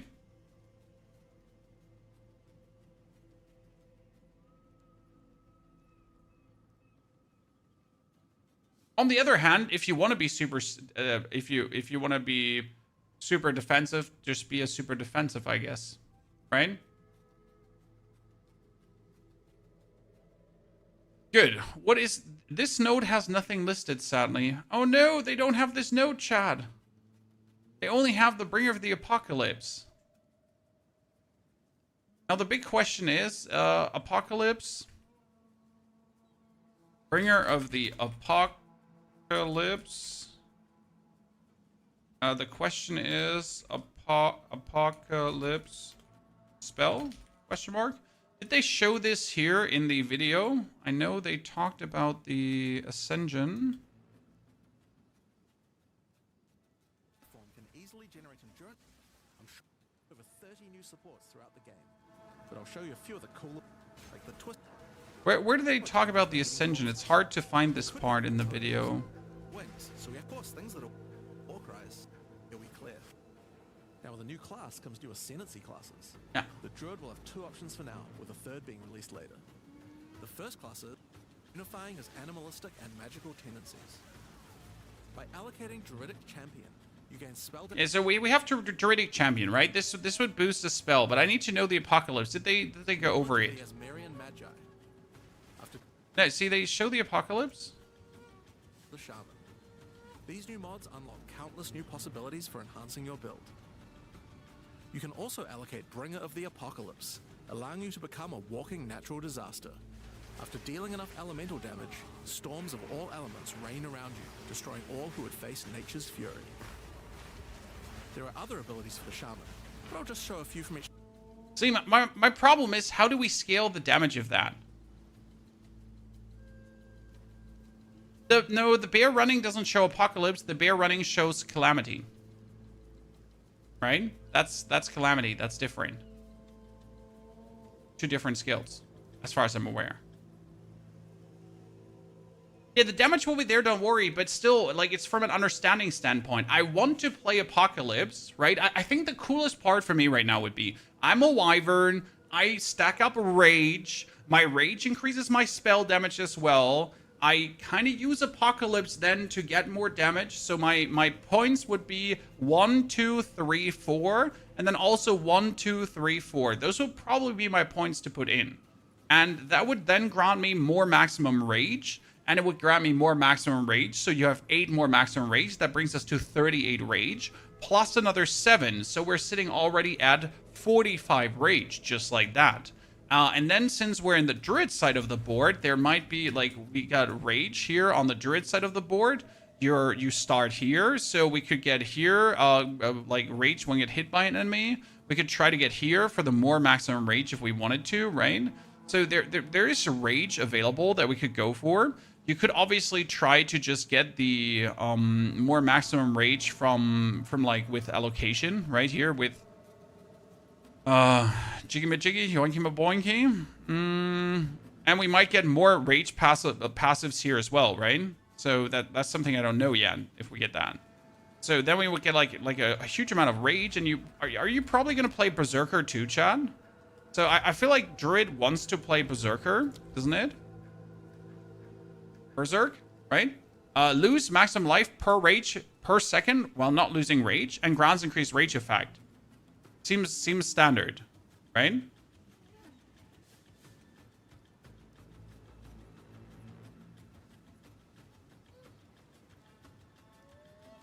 Why are we stacking Rage on a Fireball skill? Oh, sir, you seem to forget. Every 2 Rage grants more spell damage. More is multiplicative. So if I get 45 Rage, that is also then spell damage increase, which is for the Apocalypse. But you want to stack Rage because everything the Wyvern does are attacks.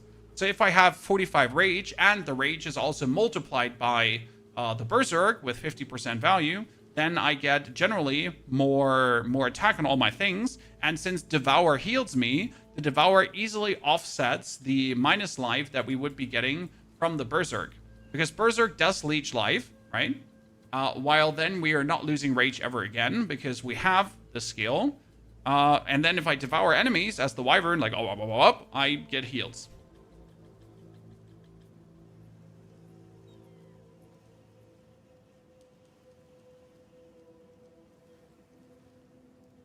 The question rather is Berserk really worth it, Audrey? Because, again, you have this skill here in the tree that says, up,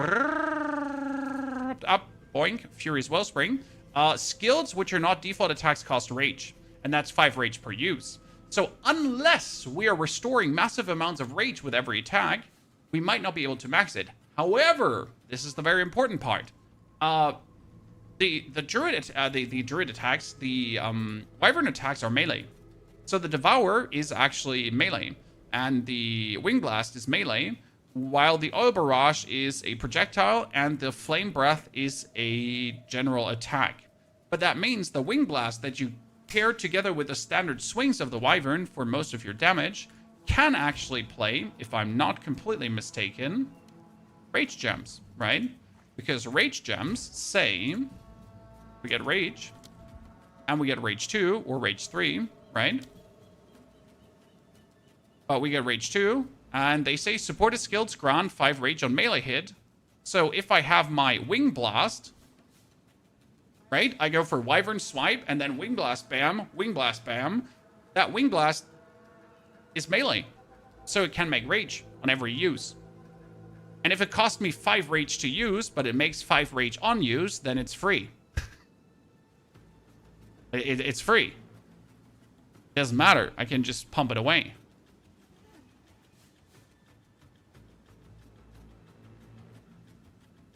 Now, my problem is that all of this I just told you doesn't even sound that crazy, right? So well, I don't know how to say this, but Shaman seems cool, just not for Druid, right?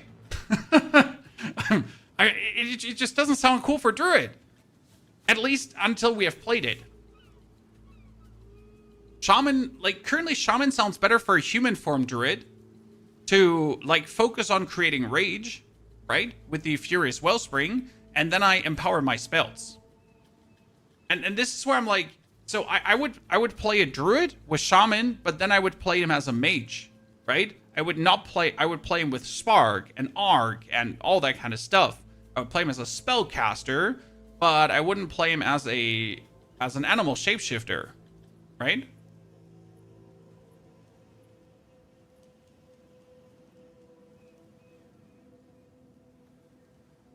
Good.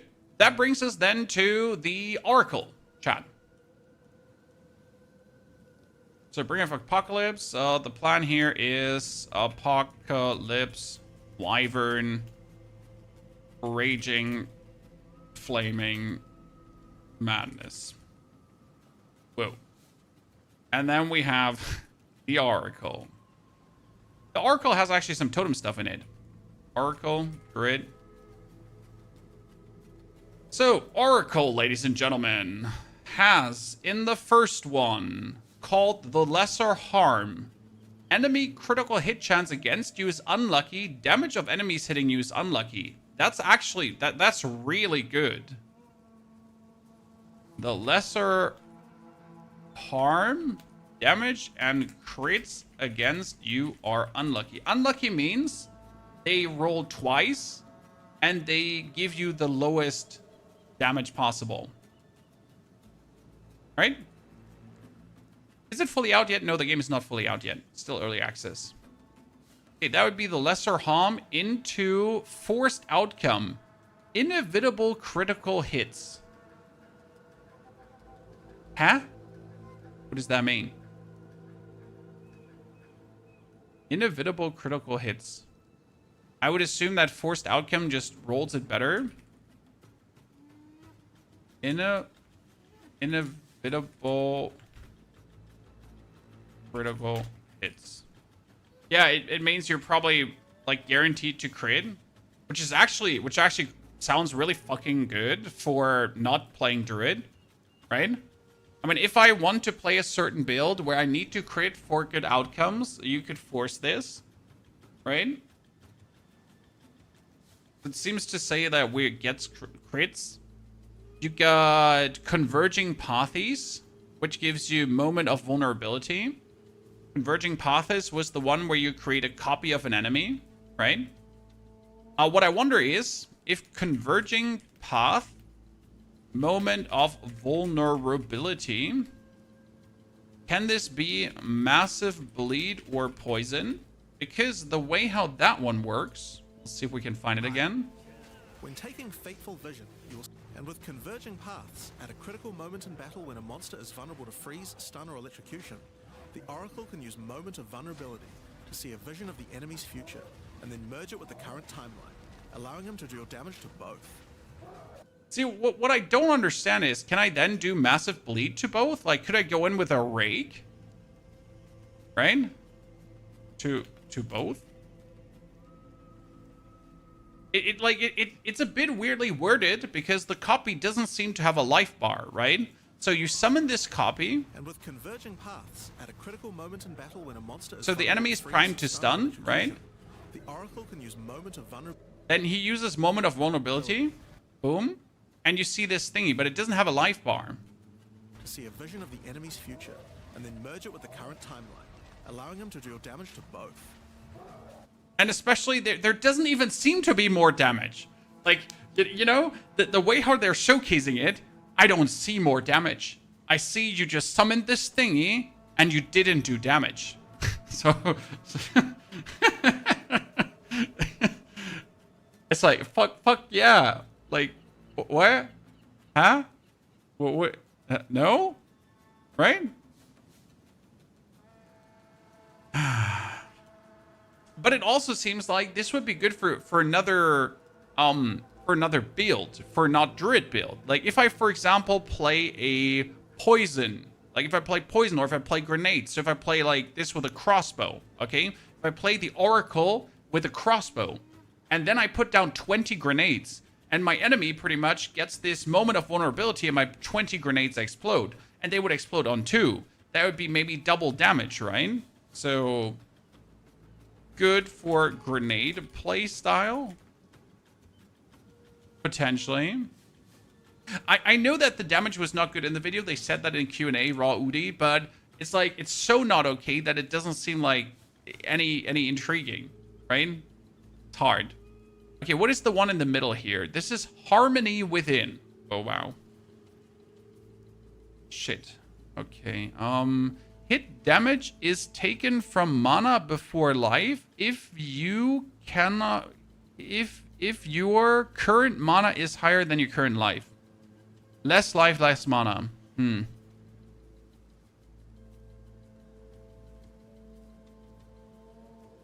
Harmony Within. Damage taken from mana over life if more mana than life. Oh, that, by the way, Chaos Inoculation? Chaos Inoculation? Because then you always have more mana than life, right? And Chaos Inoculation is the skill that gives you 1 life, but you can't be hit by chaos damage. So if we have Barrier, right? If we have... like, actually, it doesn't matter if we have Barrier. We just need mana then, right? But we don't even need Energy Shield. We just need mana from that point. Yeah, it's Mom with extra stabs. Was there really one with extra stabs? Like, just forget about Mom because you couldn't necessarily reach it, right, Bansy? But as soon as you have Chaos Inoculation, you can technically take it. Technically. Also, isn't Mom percentage based? Wasn't Mom? Am I missing it? Where's Mom again? Mind over matter. Mind over. Wasn't, yeah, here. It's also less mana recovery rate. Ha, see, it's better. Fancy. Mom is less mana recovery. You only have 15% less maximum mana. But your mana recovery is higher. Okay, well, what do we have on the bottom now? No, this one here. This is Fateful Vision. This is Aligned Fade. Yeah, okay. Fateful Vision is... Fateful Vision equals to bonus DPS. I really don't like... What do you think about Fateful Vision, guys? I really don't like it. Specific skills. If you decide to follow... Here. And utilizes this in combat to gain massive advantage. When taking Fateful Vision, you will see visions of your future self using specific skills. If you decide to follow this path by using the skill yourself, it will do significantly more damage. That seems just so stupid to be like forced to do something just for more damage. However, if you bonus DPS by copying skills of an illusion, less skills, more deterministic damage. I mean, if I only play 1 skill, or if I only play 2 skills, then I can only see these 2 skills, right? Yeah, what if you only have 1 skill? So could this be then good if I have a 1-button build, right? I have a Fireball build, I have a Siege Cascade build, whatever. And then I just get more damage.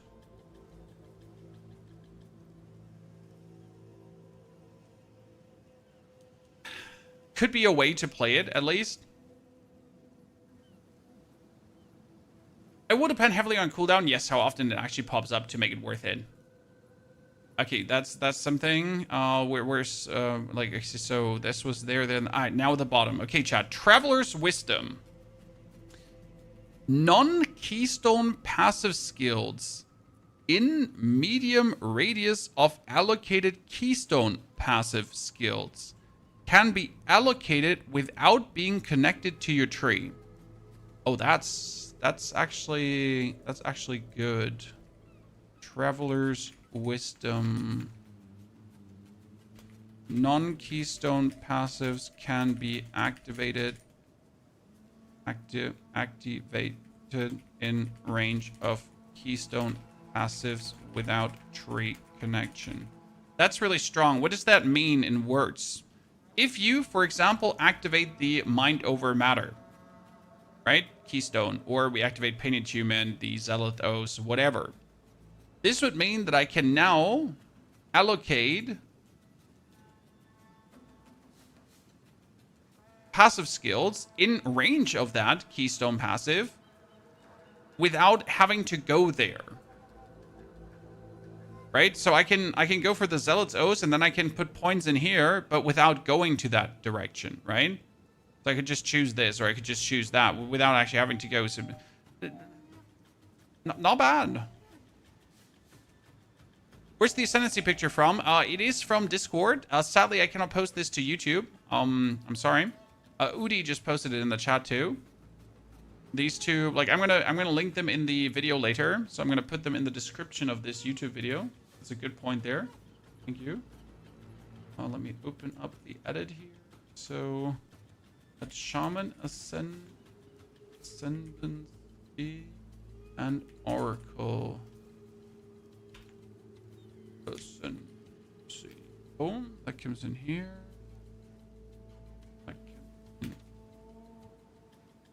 Put it in the description of the YouTube video. So we get this one, and now you also have grants this. Walk the path not taken. This is unseen path. Okay, so actually this one is even better now. The Traveler's Wisdom. I didn't even think about it. Why? Because unseen path. Oh, POP with unseen path. What does unseen path do? At a critical moment, and then merge it with the current to both the tree.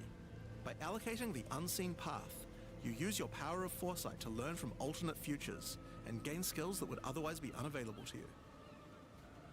So what happens is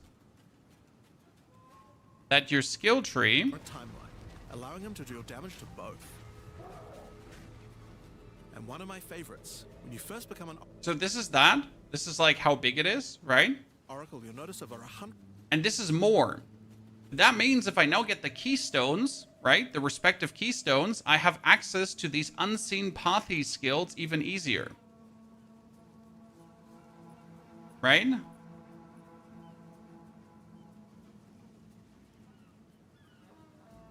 Which farm looked the most appealing to you? The Wyvern. I do believe that Bear might be the best, personally, but I want to play Wyvern. Why do I think that Bear is the best? Because very simple playstyle of make volcanoes, crush volcanoes. Make volcanoes, crush volcanoes, right? However, who wants easy when he can have fun?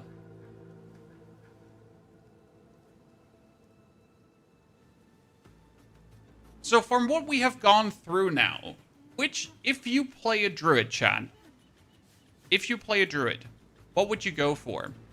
Shaman or Oracle? From what we just talked about. The Oracle would technically make you tankier, guaranteed crits. The Oracle would give you technically bonus DPS with a Fateful Vision. Or you could just smarter go to the passive tree. Whereas the Shaman obviously gives you super rage, and then rage interacts with your spells if you want to. You could get a massive amount of spirit, which I personally find interesting, because you can get 120 more spirit just like that. That's 220 spirit. That opens up the door for a lot of fuckery, right?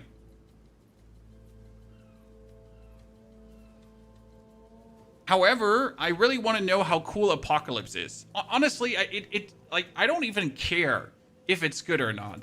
But the main idea of being an animal form, running around and triggering a skill called Apocalypse, I don't care, right?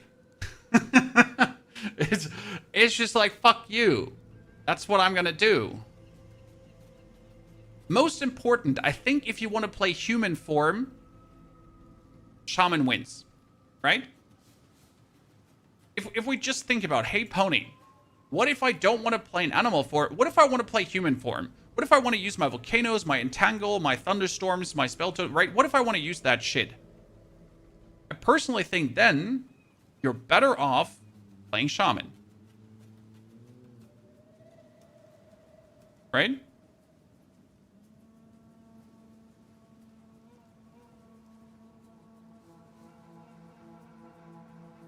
Obviously, let's not forget the thing, Chad. You can change Ascendancies. Okay? So, what my plan is, ladies and gentlemen, what is my plan for the new season? I will start as a druid. 100%. Unquestionable. Because obviously it's the new class, and I want to play the new class. I don't care if maybe a monk, if maybe a pathfinder, if maybe a deadeye is a better choice. If you maybe can do like a titan, right? I want to start as a monk. I want to start as a druid. And then we're going to be playing the wyvern form into shaman and see how it turns out. And we will not play this as a ranger, and we will not play this with a crossbow, right?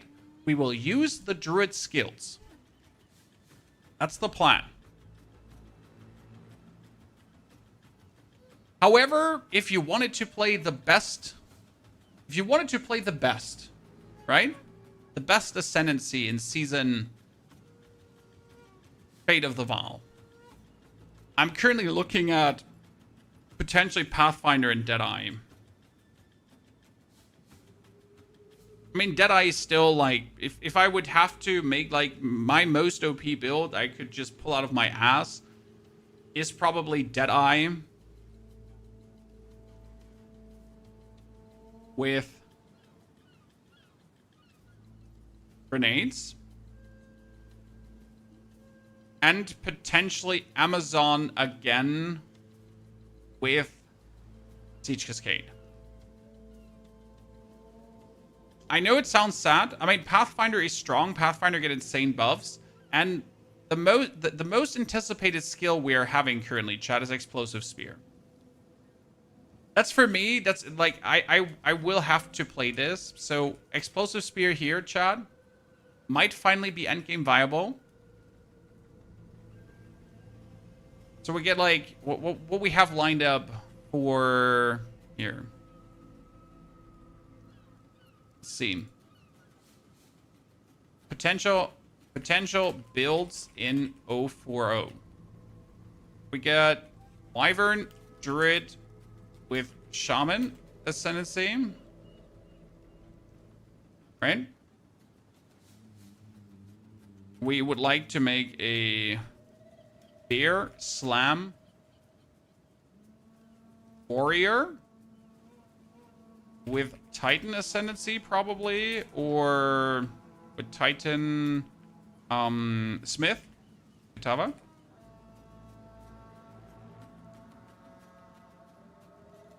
That's definitely on the list of things. I want to do a Hailstorm, and that's going to be Deadeye Tactician.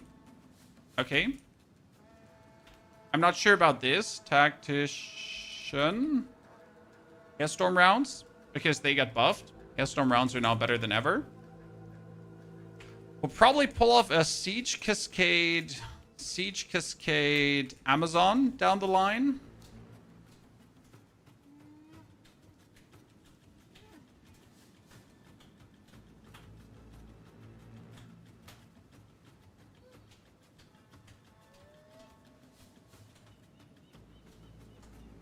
Lightning Arrow on Roa. Chanta, you know that Lightning Arrow got nerfed, FYI. In case you missed it.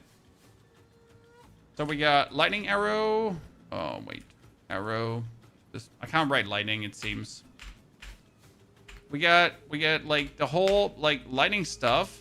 Your Lightning Arrow got nerfed. The way how it interacts with Conduit. and with lightning rods. And lightning rods also got nerfed. So lightning rods has a limit now of 10 and not 20, which is actually like really nerfy, right?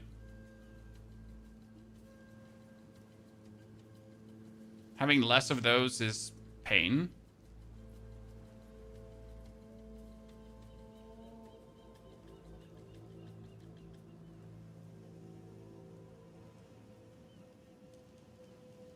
It's intriguing to see.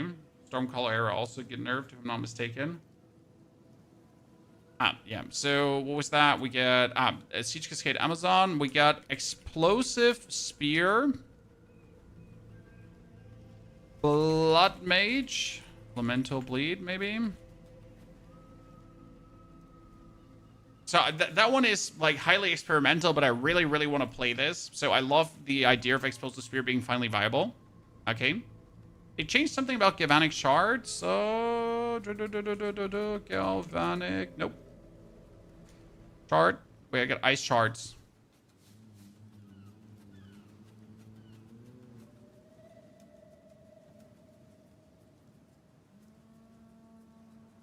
I mean, lightning skills are just OP simply due to the fact that Shock gives you more multiplicative damage. I mean, it's nice to freeze an enemy.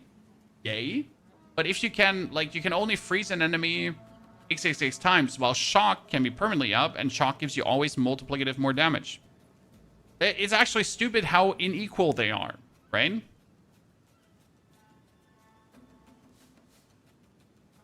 Because Explosive Spear, Blood Mage, Elemental, Bleed, plus Ignite. Plus Poison. You know? There's bluffs for that. So we could do this, maybe. The Demon Bear unique seems interesting. Yeah, sadly, I can't pull that one up because I don't the fuck know where that one is in the video. Like, I don't... there it is. Wow, I'm so good. Look at me, chat. Boom. The chosen one. 20 out of 12. Where's my prime subs right now?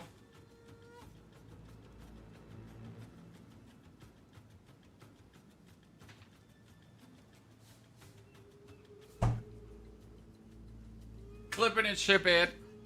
Where's my medal? Okay, so this is level 14 Molten Crash. You transform into this fire thingy. You add massive amounts of fire damage. It's actually crazy, right? The fire damage is here, 740. Like, fuck me sideways.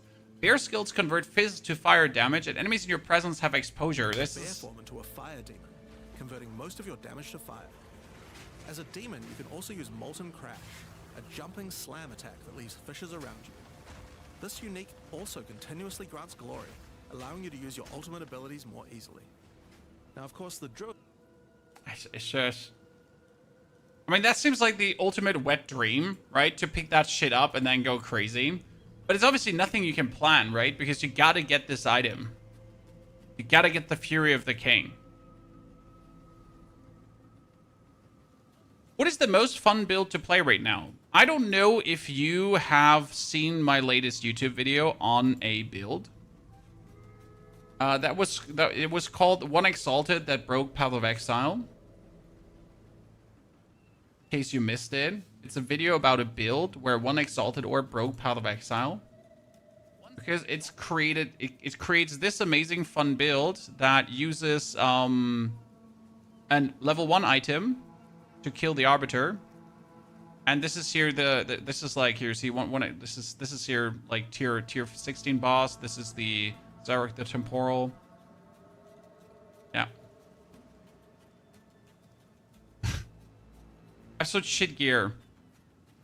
And you're just like here, you're just yoinking things, right?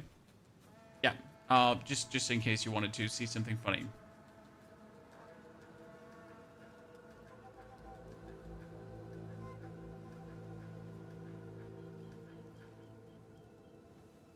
So these are just like 1, 2, 3, 4, 5 builds I'm planning. Right? That's just the minimum. I will obviously do more because I would like to do a Totem Volcano Warbringer. Like like fissure warrior, but not fissure warrior. But volcanoes. This might require the shaman, also warbringer / shaman, because we could build up a rage then and do like totem volcano shaman stuff. Mandibles is very nerfed. You can't take mandibles anymore. So no more mandibles. Whee!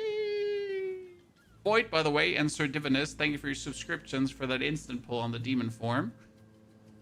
Appreciate it. Thank you for the 6 and 18 months, brothers. Which Archmage, Wyvern Power Shard, or Infernalist to see if the nodes apply to the demon mode? Interesting, Fargo. What do you think? Which build is the most fun to play right now? I already answered you, Levent. If you don't listen, then I can't help you.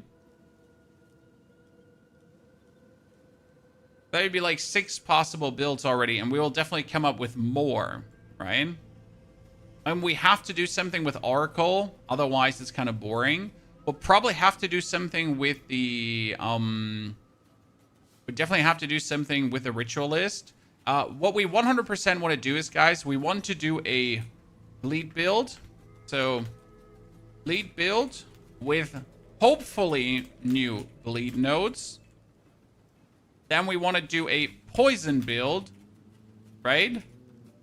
With hopefully new poison nodes.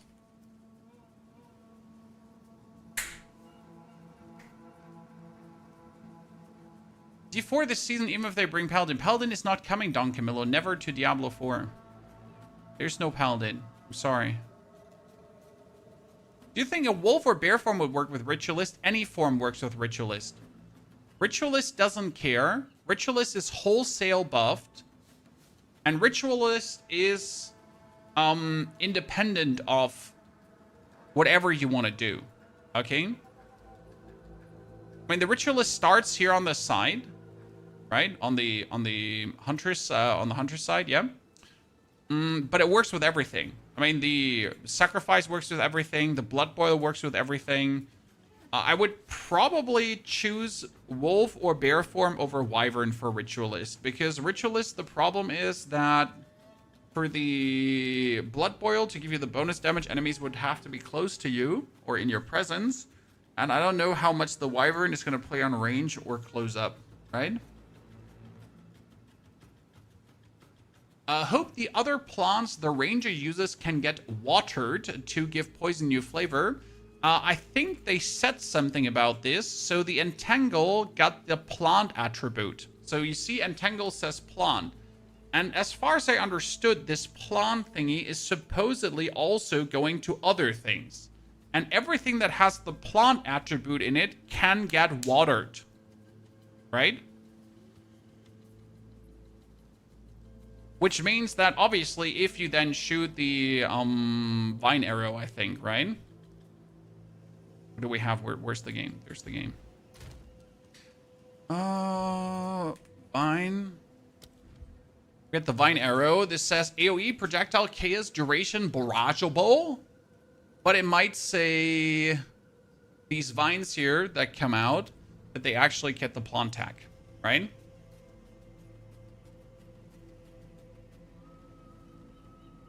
We're not going for Infernalist Summoner with Druid skills. I mean, you could probably do that. I don't see why not. But I guess an Infernalist might work better with the elemental spells. Because with the Infernalist, I would go for High Flame. So we could do... I'm going to write it on the list. Down here. Infernalist... High... How's the flame called again from Infernalist? High Infernal Flame. High Infernal Flame. Elemental. Arcan. Human Form Druid. Right? So you probably use all the human form Druid spells. Like the Lightning Storm and Volcanoes and the Vines. And focus on Elemental Arcan potentially.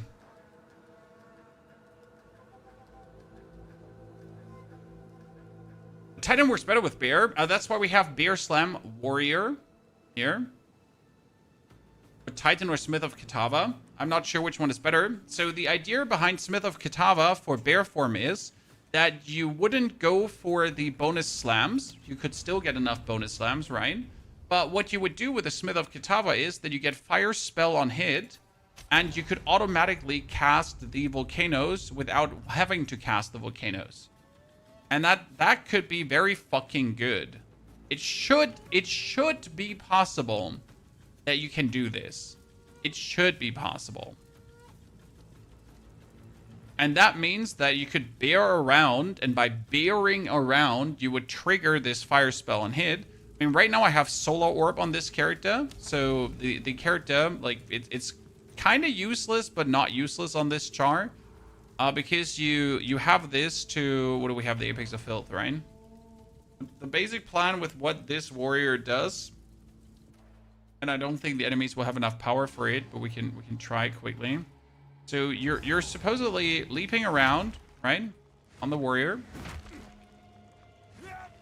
on this Smith of Kitava, and the fire spell on hit, because we don't have any more fire spells, and that's the sad part. So the only fire spell we have currently is Solar Orb. That means I pretty much jump around and I spawn a Solar Orb, and that Solar Orb has the Font of Rage in it. So I instantly always trigger a Solar Orb that gives me like rage bonuses permanently. And that actually works kind of nifty, and it also ignites the enemies, or it did used to ignite the enemies. However, this was like the only thing that you could do with fire spell on hit. Right? This was so far the only thing you could do. But if I could do this now with a volcano, like leaping around to trigger volcanoes, for example, or like bearing around to create volcanoes that easy with the Smith of Kitava, that might actually turn out interesting. Right? You think Wolf for Pathfinder? Yeah, Wolf for Pathfinder should work well. I mean, Pathfinder is going to be a neutral ascendancy that works for everything, and if you would like to do poison. Right? Can it cast channeled spells, though? Well, Bouncy, the channel, it's only a channeled spell if you actually channel it. You can pretty much also just tap the volcano. Right?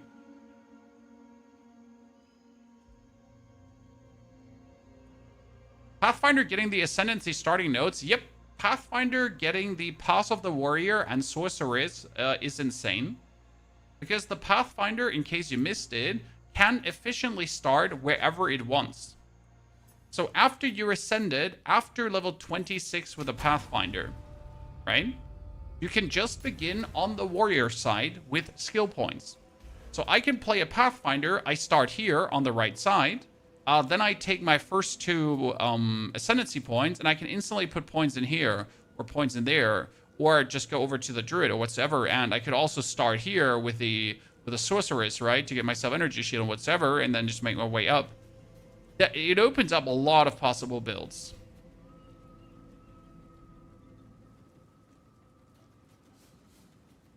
Did they add any new weapons yet? Well, there's a new weapon, and it's a talisman. And that talisman can be used by every single class. So every single class can now be a druid. Right? This is the new weapon. I know this is not the new weapon that you were looking for. I know this is not the new weapon that you wanted. However, listen, chat. Listen. And you might not want to hear this, right? But there's a very interesting gameplay loop where I could also play a fissure warrior. Right? Chat? I could play a fissure warrior where I go around making fissures and gaining rage. And as I go around making fissures and gain rage, I could then decide that, hey, I'm already, like, I could put bear form in this. I mean, right, currently I do this with totems, but I could also do fissure, bear form. Fissure, bear form. I could do that. What stops me from doing this, right? I need slam attacks to trigger the fissure. So, I mean, I might as well do fissure, and then I do this, and then I trigger it, right? And I have all these up, and then I do bear form to actually, like, bear form around. I mean, tell me that wouldn't work. Right, tell me I can't do this. This doesn't make sense, because I feel like it makes plenty sense.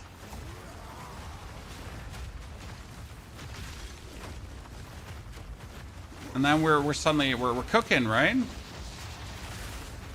Oh, you scummy scum. Thank you, Dan. Technically, another fun build on the horizon, right? Let's kill the boss quickly because we can. On PC it makes sense, on console not so much. They promise better performance.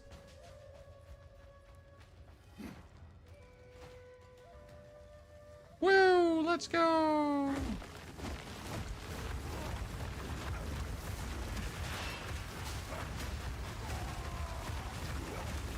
I forget the earthquakes. Oh, you're back there, sir.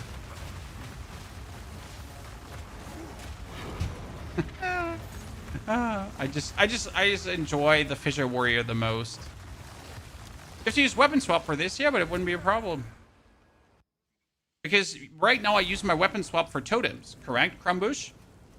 So right now I use my weapon swap points for totems, but if I go for Druid together with Fissure, I don't need to have my weapon swap for totems. I could use my weapon swap for then the Druid, for the Talisman.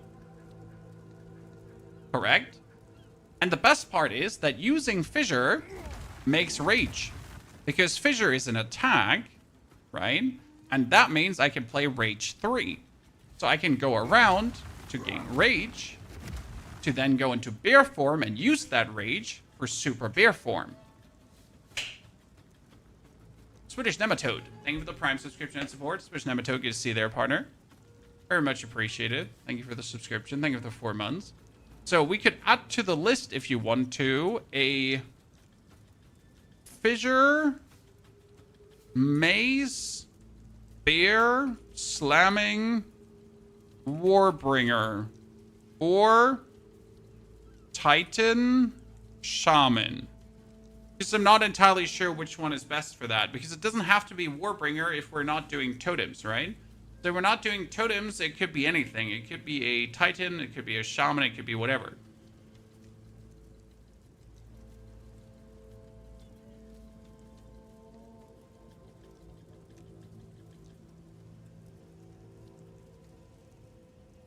That's just like spitballing, right? Pedro, don't know, my warrior with no totem is very weak. All right, Pedro, we don't know how much damage the druid is really going to output, how the repetitive slimes are going to work, but it could be a potential synergy, or not.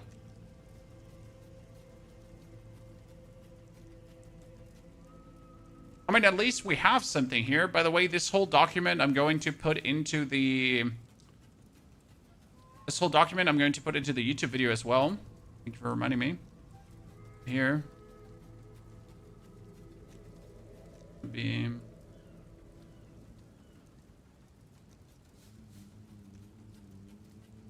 Today's YouTube video. To look it up. Totem Spring Shockwaves plus Spirit, absolutely. But Peter, you still don't know how strong the warrior actually is, right? How strong the bear is going to turn out. I mean, we all know that we all know they didn't show the real potential of the class, right? What we have seen here is absolutely lackluster, right? It looked slow, it looked lumbering, but I think they made it look slow and lumbering because, obviously there is something better. They did have game testers there, right? They had Path of Exile players test this, so I don't think it will turn out to be slow and lumbering. It's just like for the presentation, it just looked rather underwhelming.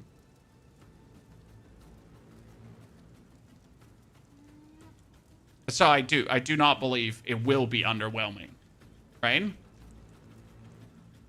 What I would like to know is, the shaman, the wyvern, okay?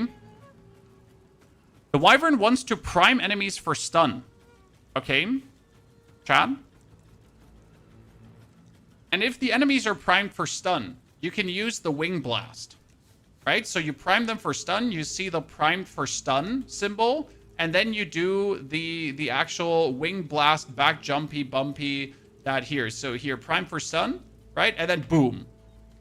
Now, what you could do with this is you could play a warrior with leap.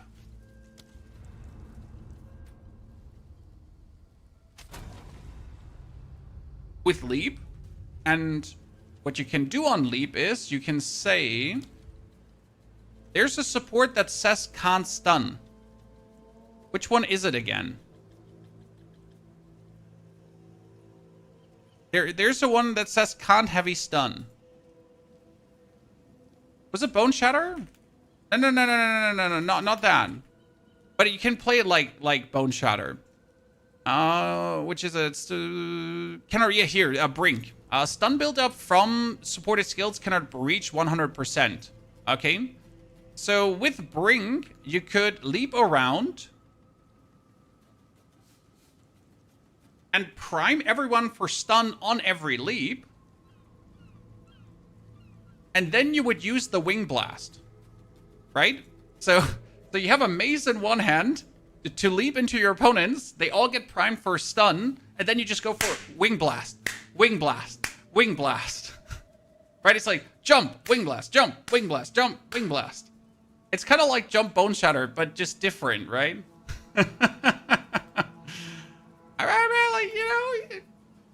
I'm not against it. Is it good? Who knows? But it's something fun that I could imagine doing because it sounds like intriguing. Too much setup to skill him? No! Setup is fun. Sir, I need you to accept that setting up is fun. I mean, like, for example, this seems like to be the easiest level way for Wyvern, right? Look at the combination here.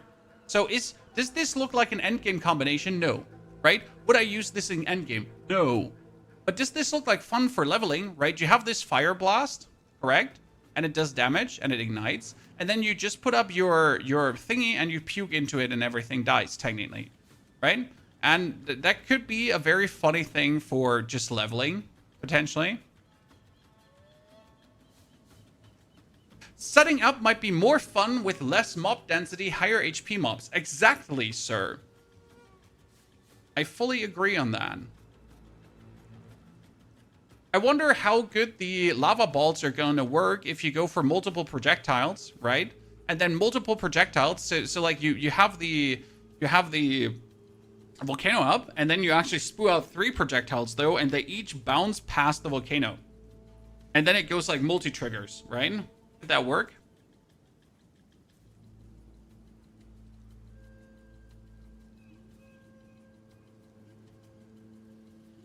With the endgame changes, seems like that setup may be the way to go. We'll have to see, right? I mean, I'm definitely happy that we get less enemy density, so you're not kind of forced to play the uber board clear builds, right?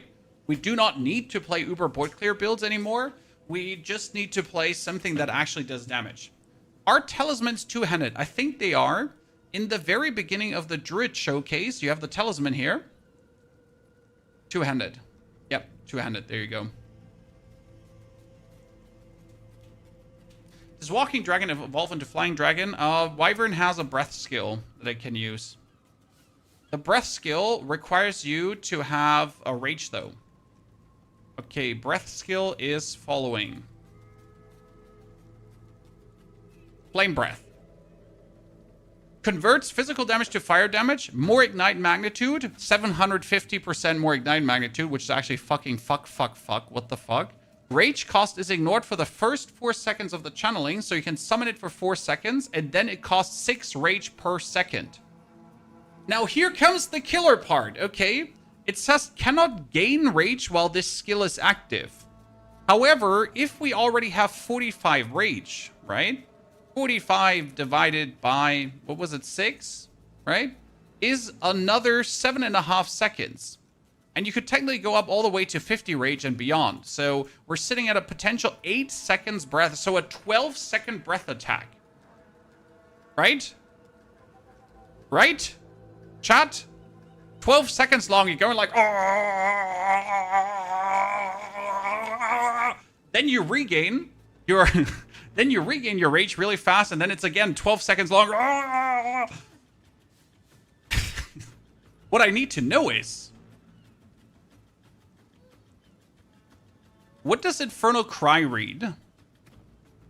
Does Infernal Cry say melee attacks? Perform a war cry. Oh no, it says melee attacks. Ah, the pain. Ah. Shit. So, the interesting part is, if the Flame Breath is empowered, it gains 50% damage as lightning damage, and Empowered Flame Breath spends Rage 50% slower. So if we now have 6 Rage per second, but it's 50% slower, then we're not looking at a 12-second Flame Breath, right? We're looking more at like 16, 20 seconds Flame Breath.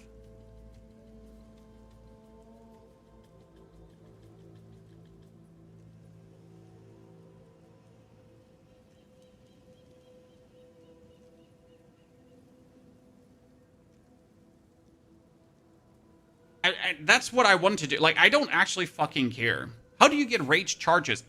You get rage because your Wing Blast and your standard melee attack are they're melee. Wing Blast is melee. Look up melee attack. So you can play rage support. Standard Wing Slash, rage support as well. So your standard, like everything you do, basically as the Wyvern, like just existing, right? This forward, that's melee. And every enemy hit, because it's such a gigantic slash, would create rage. So that makes sense. Makes absolute sense. And if we are Shaman, and that's where the Shaman comes in, so Shaman has no inherent rage loss and regenerates 6% of your maximum rage per second. And increase and reduction to mana regeneration also apply to rage regeneration.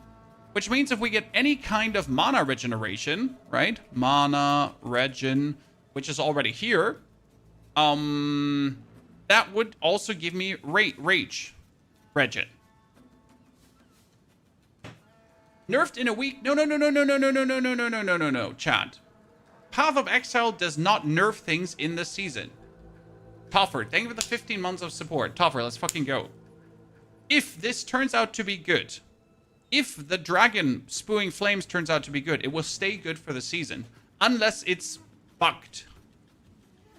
Okay? This is very important. If this is good, it will stay good. They might even buff it.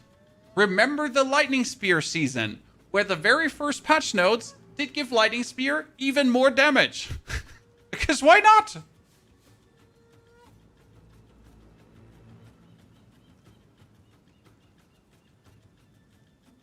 Also, Golden Bishop, yes, Pathfinder is strong, but it's only additive damage. It's not multiplicative damage. It's still strong.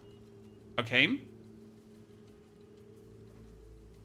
This is very important. I think Pathfinder is also one of the strongest Ascendancy. However, it says 5%, 5% increased. Not more. Damage and defense. It's an important keyword. Increased damage is additive. More is multiplicative. More would be OP. Additive is good. Right? It's still good. Still good.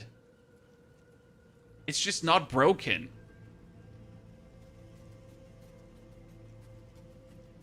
If it's too good like the Cast on Crit Comet build nerfed days later, Cast on Crit Comet did not get nerfed, sir. You are wrong.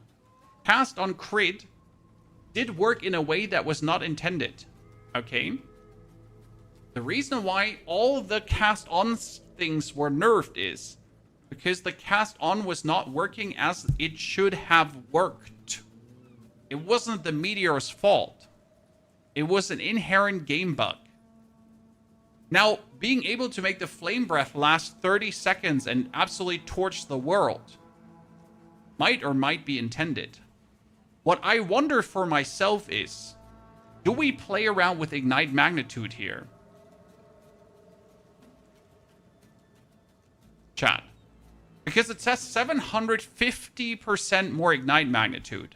So what I need to know is, do we just go for the fire damage and don't care about magnitude of the Ignite? Or do you actually try to then just lean fully into this and be like, fuck it, we're burning? What do we have? We have Ignite. What supports do we have? So you do have, like here, we have Ignite from supported skills deals damage 15% faster. Which doesn't sound too bad, if we're honest with each other. Right? If we just do the damage faster. You could also have 100% more magnitude of Ignite inflicted by supported skills. Right? So we already have 750%. Does it help to add another 100% more? You know? Maybe? Maybe?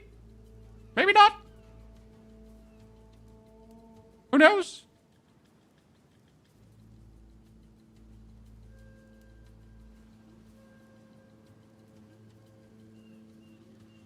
Is that something we want to do?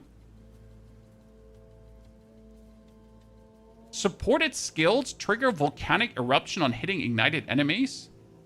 Huh. But that's only for melee strikes. Okay, yeah, that's fine. Enemies ignited by supported skills have a chance to explode on death. Could I use that? Like you do flame breath and enemies explode as well? Seems overkill. I think about that unique ring that turns fire into cold. Fire into cold, fire into cold.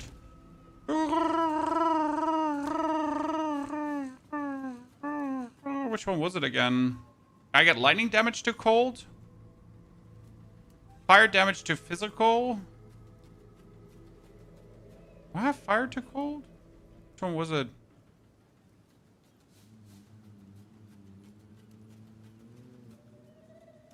I know. Wasn't it gloves that do fire to cold? It was a glove, right? Yeah, I'm not crazy. It was the blue flame. Fire damage to cold damage. Could work.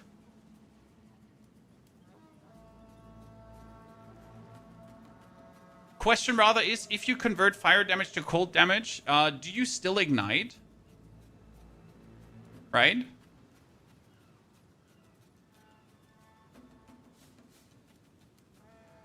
I don't see like where that would actually do anything for you. I mean, sure, you could freeze your enemies, but why would you freeze your enemies if you could just have them die? Right? That's the whole point. I mean, do we have any ignite uniques?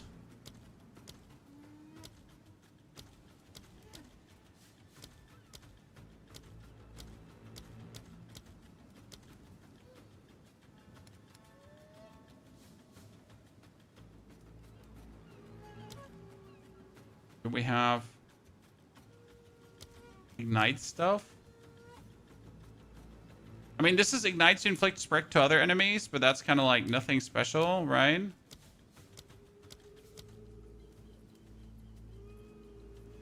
Hmm.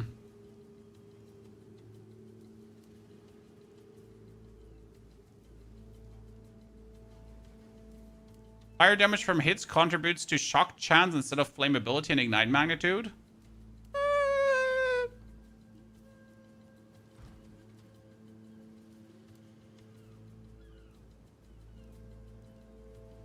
Does the dragon have any skills which are infected by infusions? We only have 1, 2, 3, 4 skills right now visible, so I can't tell you. They sadly did not give us more to work with. They gave us only an absolute minimal like array of skills and everything into our hands, which is kind of sad.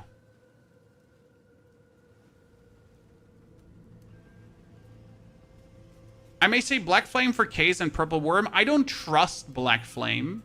I don't trust turning fire to chaos, personally. I also think it's like extra steps that can work but might not be needed. I mean, basically, so the first idea I have, like my first build, okay? My first build needs to be something that everyone can do without investing too much. And that's why we're thinking about what can we do with the existing things without going too far, right? Because going too far doesn't help us. We need to figure out what can we do with the base that's available.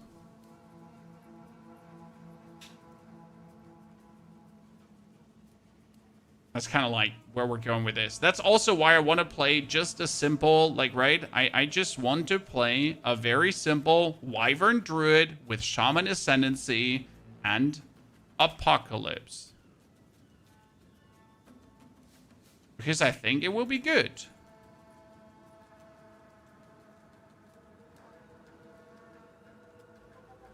They will give more info in the upcoming days. They should most likely give us more info in the upcoming days. They usually do that.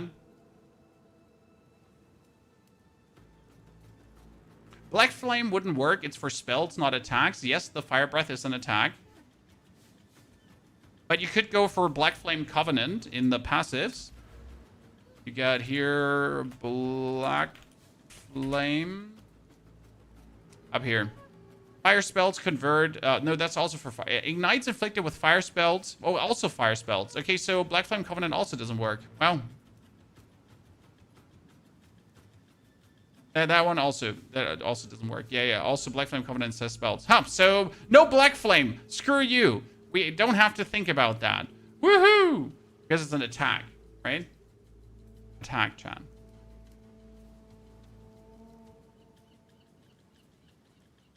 I mean, right now, I'm just, yeah.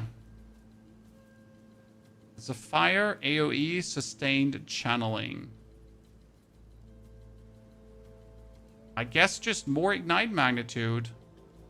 And then just more elemental damage, right? I mean, what would be the best supports for that skill? We can do the magnitude, right? We said that. Magnitude of ignite. So that one could go up simply, but it would do less damage with hits. But you could also just play elemental damage. So we could just put on elemental armament 2 for 25% more damage. Is there fire damage? Can we, is there... I mean, you could do fire attunement technically. But fire attunement would be bad because this could be turned into lightning as well, right? Because it says empowered flame breath gains 50% of damage as lightning damage. Wait, if we get 50% as damage as lightning damage, right? And then we play elemental shaboinky boinky, that also boosts it, right?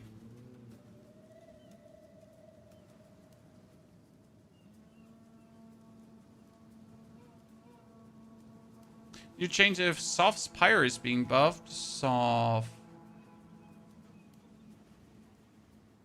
Soft's Pyre now grants supported skills gain 40% fire damage as extra chaos damage. Previously 20.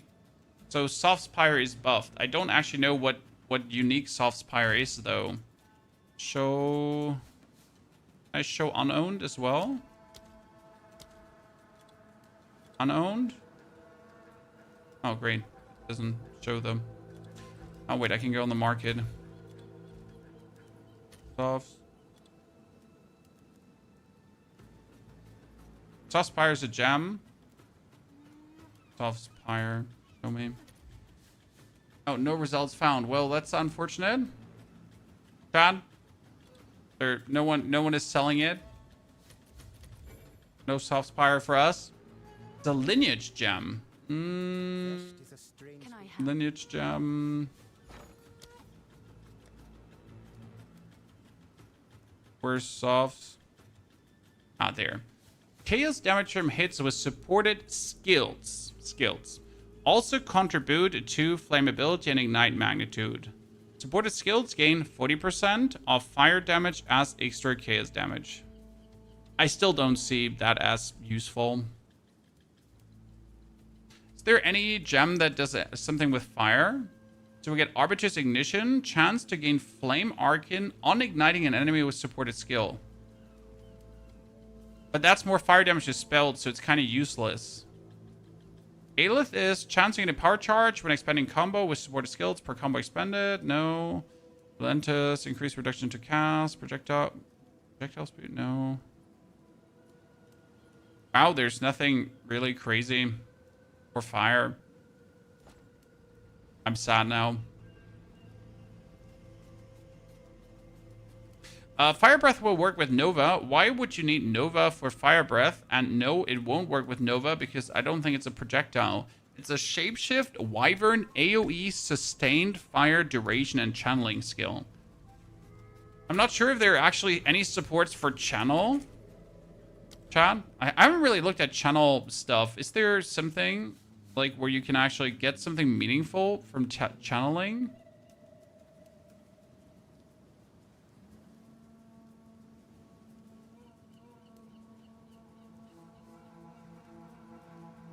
Not really, right? Supported skills deal 20% more damage per second spent channeling up to 40%. Huh. What I wonder is, this has a cost multiplier, right, Chad? Do you think that the cost multiplier is going to affect the rage per second?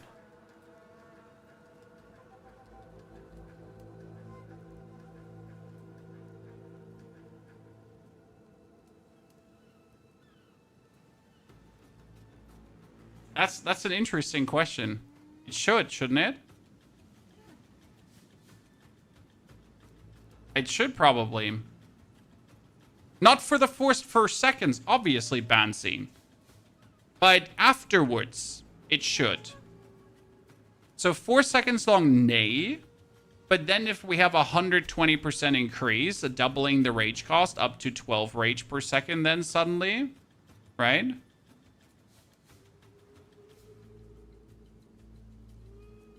I think it's fine if it does that, but it's to keep in mind how many cost multiplier skills can you play, right? Because if you then put the Ignite on, right, the Ignite was not a cost multiplier, so you could easily play this because it doesn't cost you anything. But if we would then play Burgeon, we would have to consider that it costs now more, and it would be harsh to take another channel thing that actually increases the multiplier as well, right? Like, for example, if we take Ancestral Call to ancestrally boost our attack. I mean, obviously it works only for melee strike, but you get the point of it, right? You can't play too many of those because otherwise it will be weird. By the way, Burgeon does more damage. That's a 40% damage multiplier. Burgeon is actually crazy, Chan. You know what the question now is? Blood Mage. So if this has 750%... No, Blood Mage was bleed magnitude. Shit, not ignite magnitude.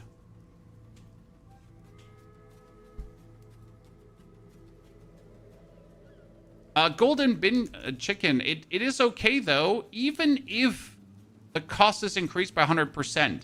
An Empowered Flame Breath spends 50% rage slower, right? And we can go up to 50 rage. So even if it costs 12 rage per... we would have 50 rage divided by 12, so we get another 4 seconds extra, right? That's still an 8-second flame breath with a 12 rage per second cost.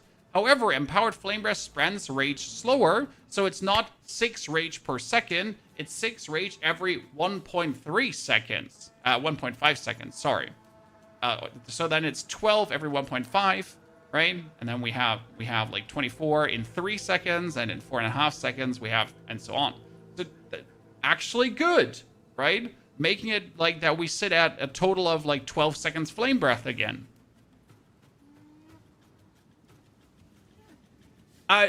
Golden, you can't gain rage here. Cannot gain rage while the skill is active. So you can sadly not infinite flame breath.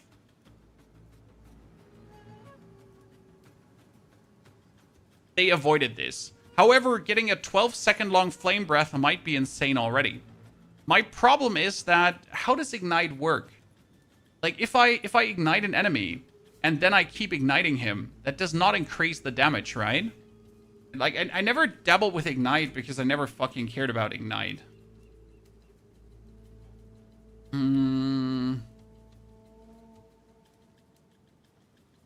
Right, if you ignite and then you ignite again and then you ignite again, like how does Ignite stack? It doesn't, right? The damage dealt by Ignite only accounts for the total fire damage in an igniting hit by default. The final fire damage dealt by a hit prior to the target's mitigation will determine how much damage is dealt per second.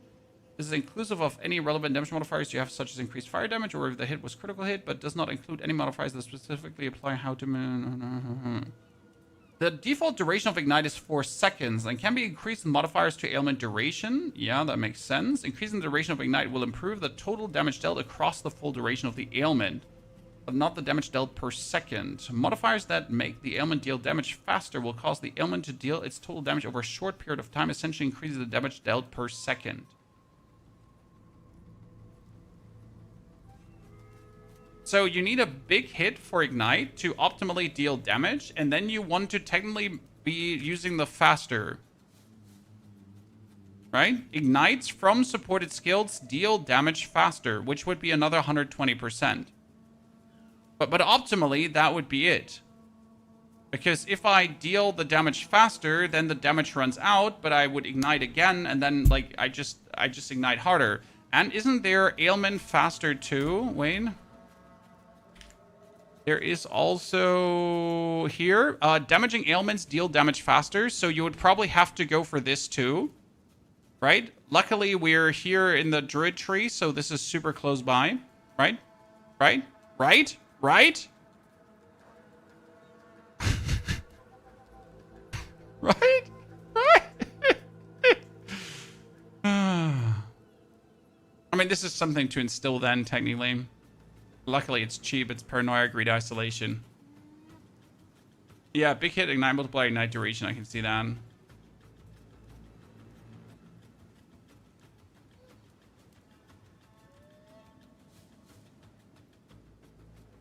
Yeah, you wanna have like a very big fire hit. But that shouldn't be a problem with a Flame Breath, because if you have a power charge, you do the Lightning super empowered one, right? Death Articulated Ornate Gauntlets. What the fuck? Okay, Death Articulate Ornate Gauntlets. Increased armor evasion, attack speed, chaos resistance, maximum life per second, regenerate rage per second, no inherent loss of rage. No, that's not needed. These gloves are useless because you already regenerate rage as a shaman. As a shaman, you regenerate rage per second. And again, you cannot gain rage while you Dragon's Breath. So no matter if you regenerate or not, you cannot gain rage in any way. Right? Does the league begin on the 12th? I mean, these are obviously questions. We have to play this. We have to try this. But you can obviously think ahead of time, right? So the plan for Flame Breath would be put on supports for maximum damage. Put on supports for faster fire. And then just slam it out.